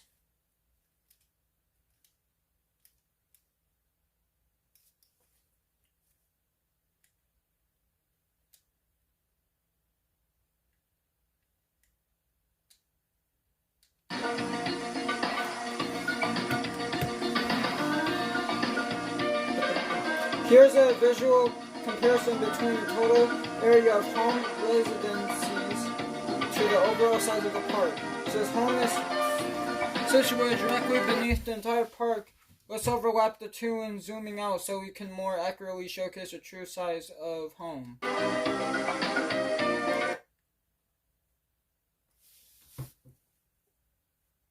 Ooh. 1, 2, 3, 4, 5, 6, 7, 8, 9, 10, 11, 12. 12, 24, 36, 48, 60,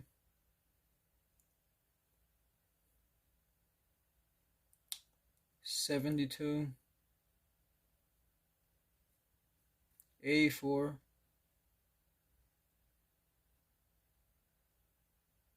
84,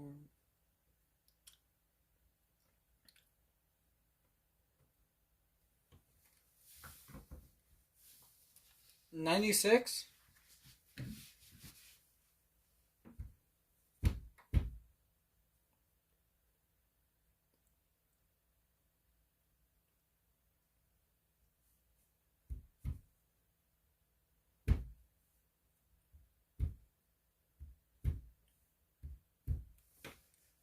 Okay, so 12 times 12.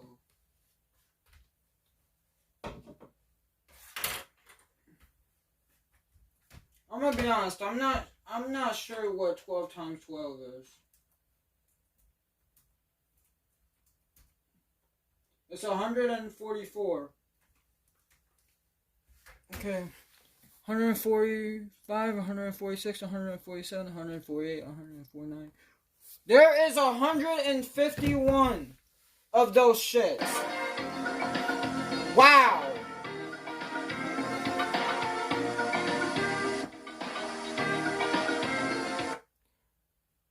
Oh my god. This shit is like 3-4 times the size of the park. What the actual fuck?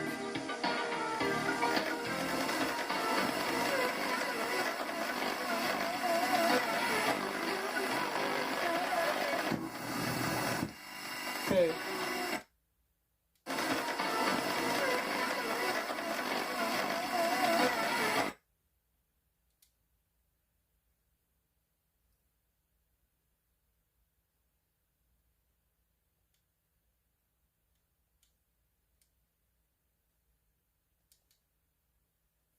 Warning, do not attempt to explore or ascertain the true size of the home facility. Even we are entirely unsure of the true size and extent.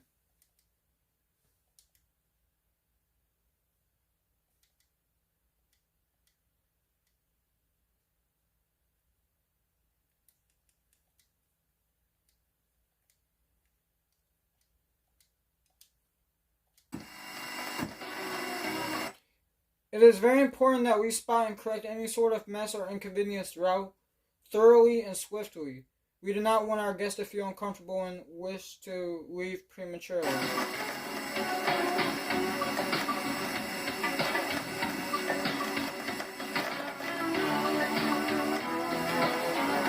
It is time for you to use what you've learned here so far. Try to spot the inconvenience in the following numbers.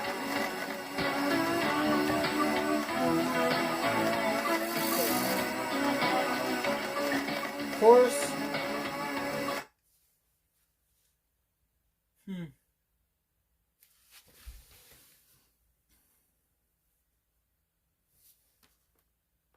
Under there, it looks like the chair has legs.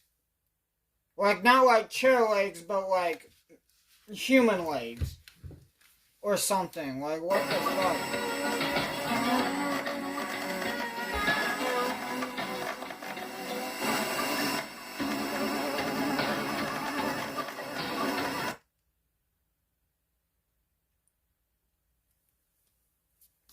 It's right there. Let's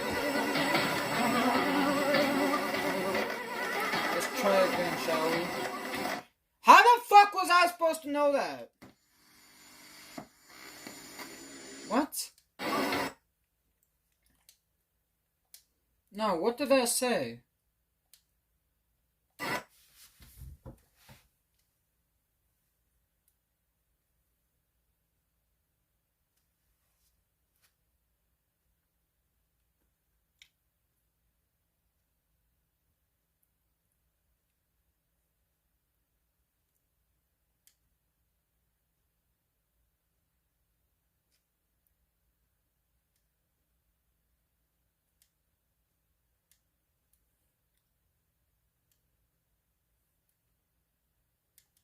Enough?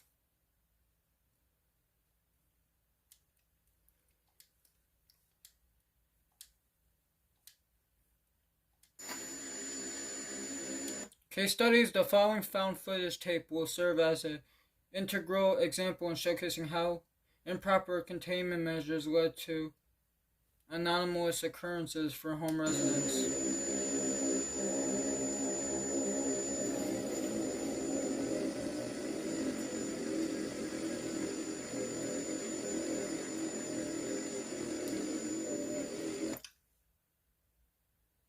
Pay attention and thoroughly note what went wrong. We never want to see incidents such as this one again. Case study.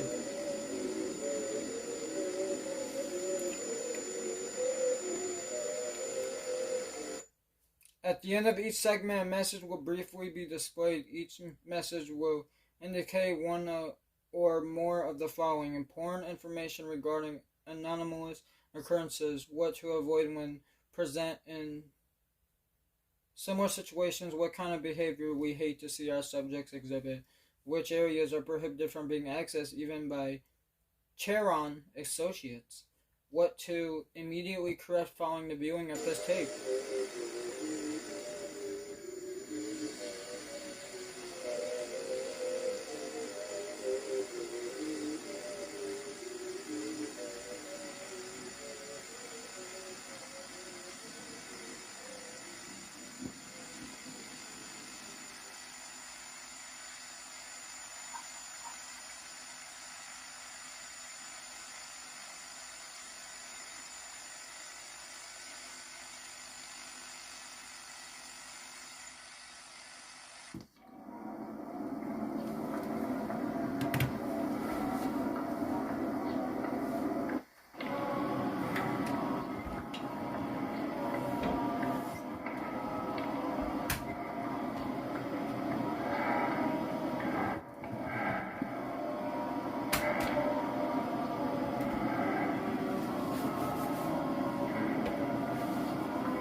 Do not follow any strange sounds.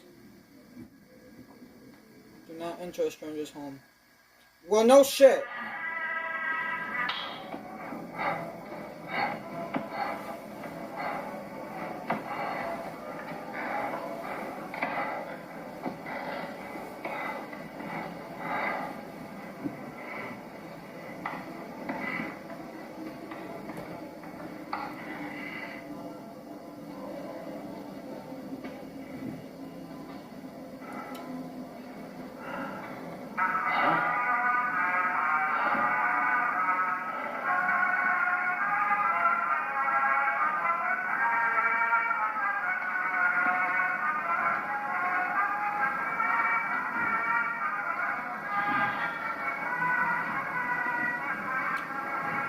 What the fuck? Y'all block this door. It says, never leave a passage unblocked. Curiosity will become regret.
Did this turn into the back rooms all of a sudden? What the fuck? What is this shit? Hell no! It's the same oh shit, there's exit signs though. But all of them are different colors. What the fuck? Shit. Wait. May never be true, you'll never be seen. may never be right, you are already dead.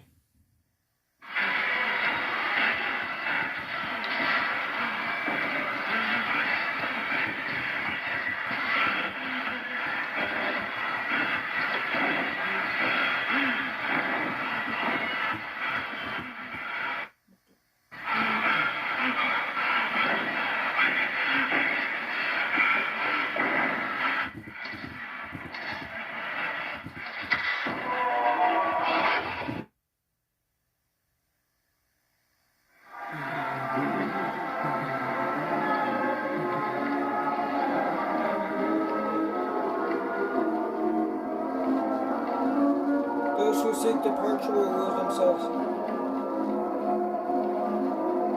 We hope you learn from others' mistakes. We hope you have a pleasant day here at Liminal Land.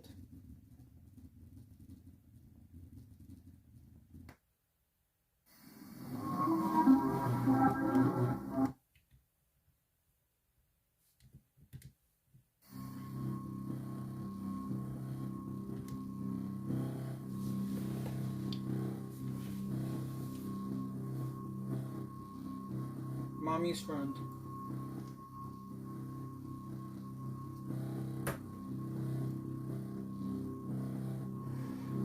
The NMSP continued their investigation into strange activities happening around Lake Valley, New Mexico. Last week, detectives received a tip directing them to the Munyon's residence. Oh shit. This is one of the missing people they showed. Yep. Allegedly, Sophia Munoz had been acting increasingly erratic since her daughter disappeared under unknown circumstances.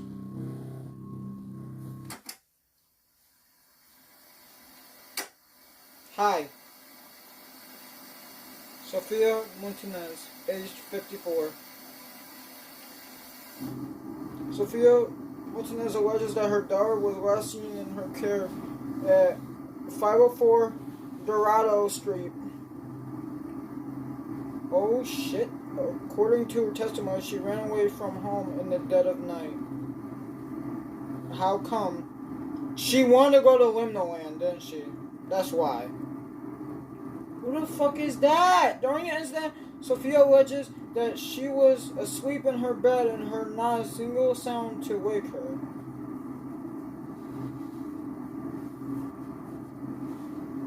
Detectives have been given no reason to suspect that Sophia Munoz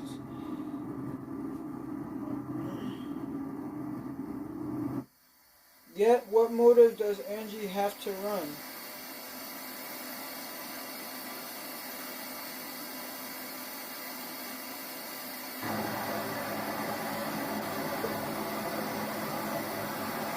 During the most recent search of the Munoz home, drownings from the missing daughter were discovered. Stop. I don't like that. That dum dum dum dum. I don't like that. There's a story called Mommy's Friend.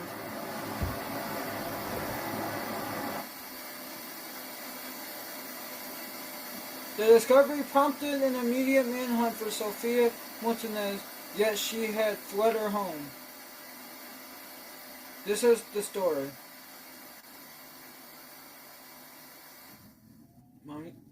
Mommy's Friend. Drawn by Angie. Mommy's Friend, drawn by Angie.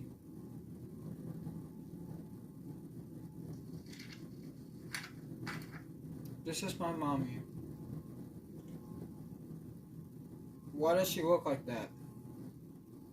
Yeah? Mommy takes me everywhere.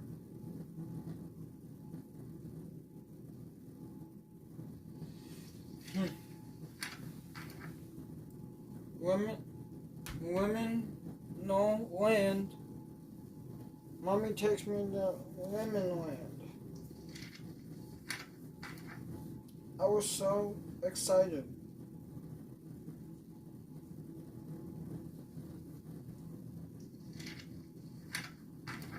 But then Mommy made me sad.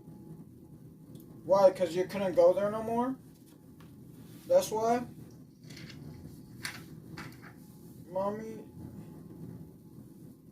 take me in this house. Inside there were more houses.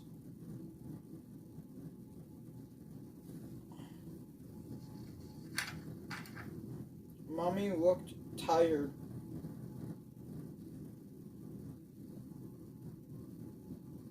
That's why I could make out from that scribbling.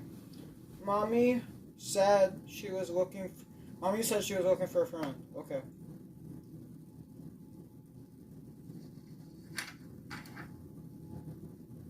Follow me, it's okay. Are you sure? Are you sure it's okay? What the fuck? Then there was a door. Okay. Inside was Mommy's friend. The fuck is a Mommy's friend? What is that? What is that? It looks like blood. Or skin. Or something.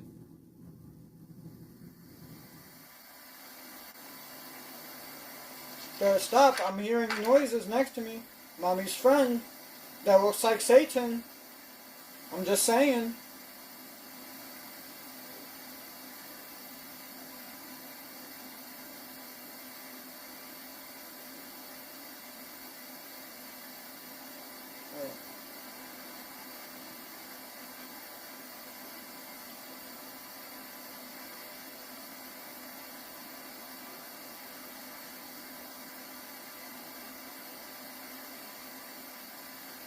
We have reason to believe that Sophia Martinez was involved in the disappearance of her daughter, Angie.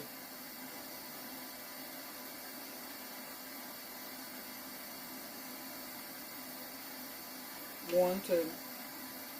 Call 505-666-4075.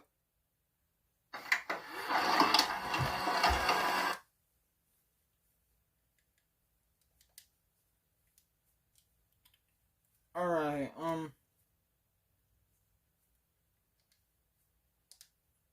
I'm done for tonight. I'm done. I hope y'all enjoy the video. Y'all can do anything y'all put your minds to. I believe in you. I love y'all so much, and I'll see y'all in the next video. Peace.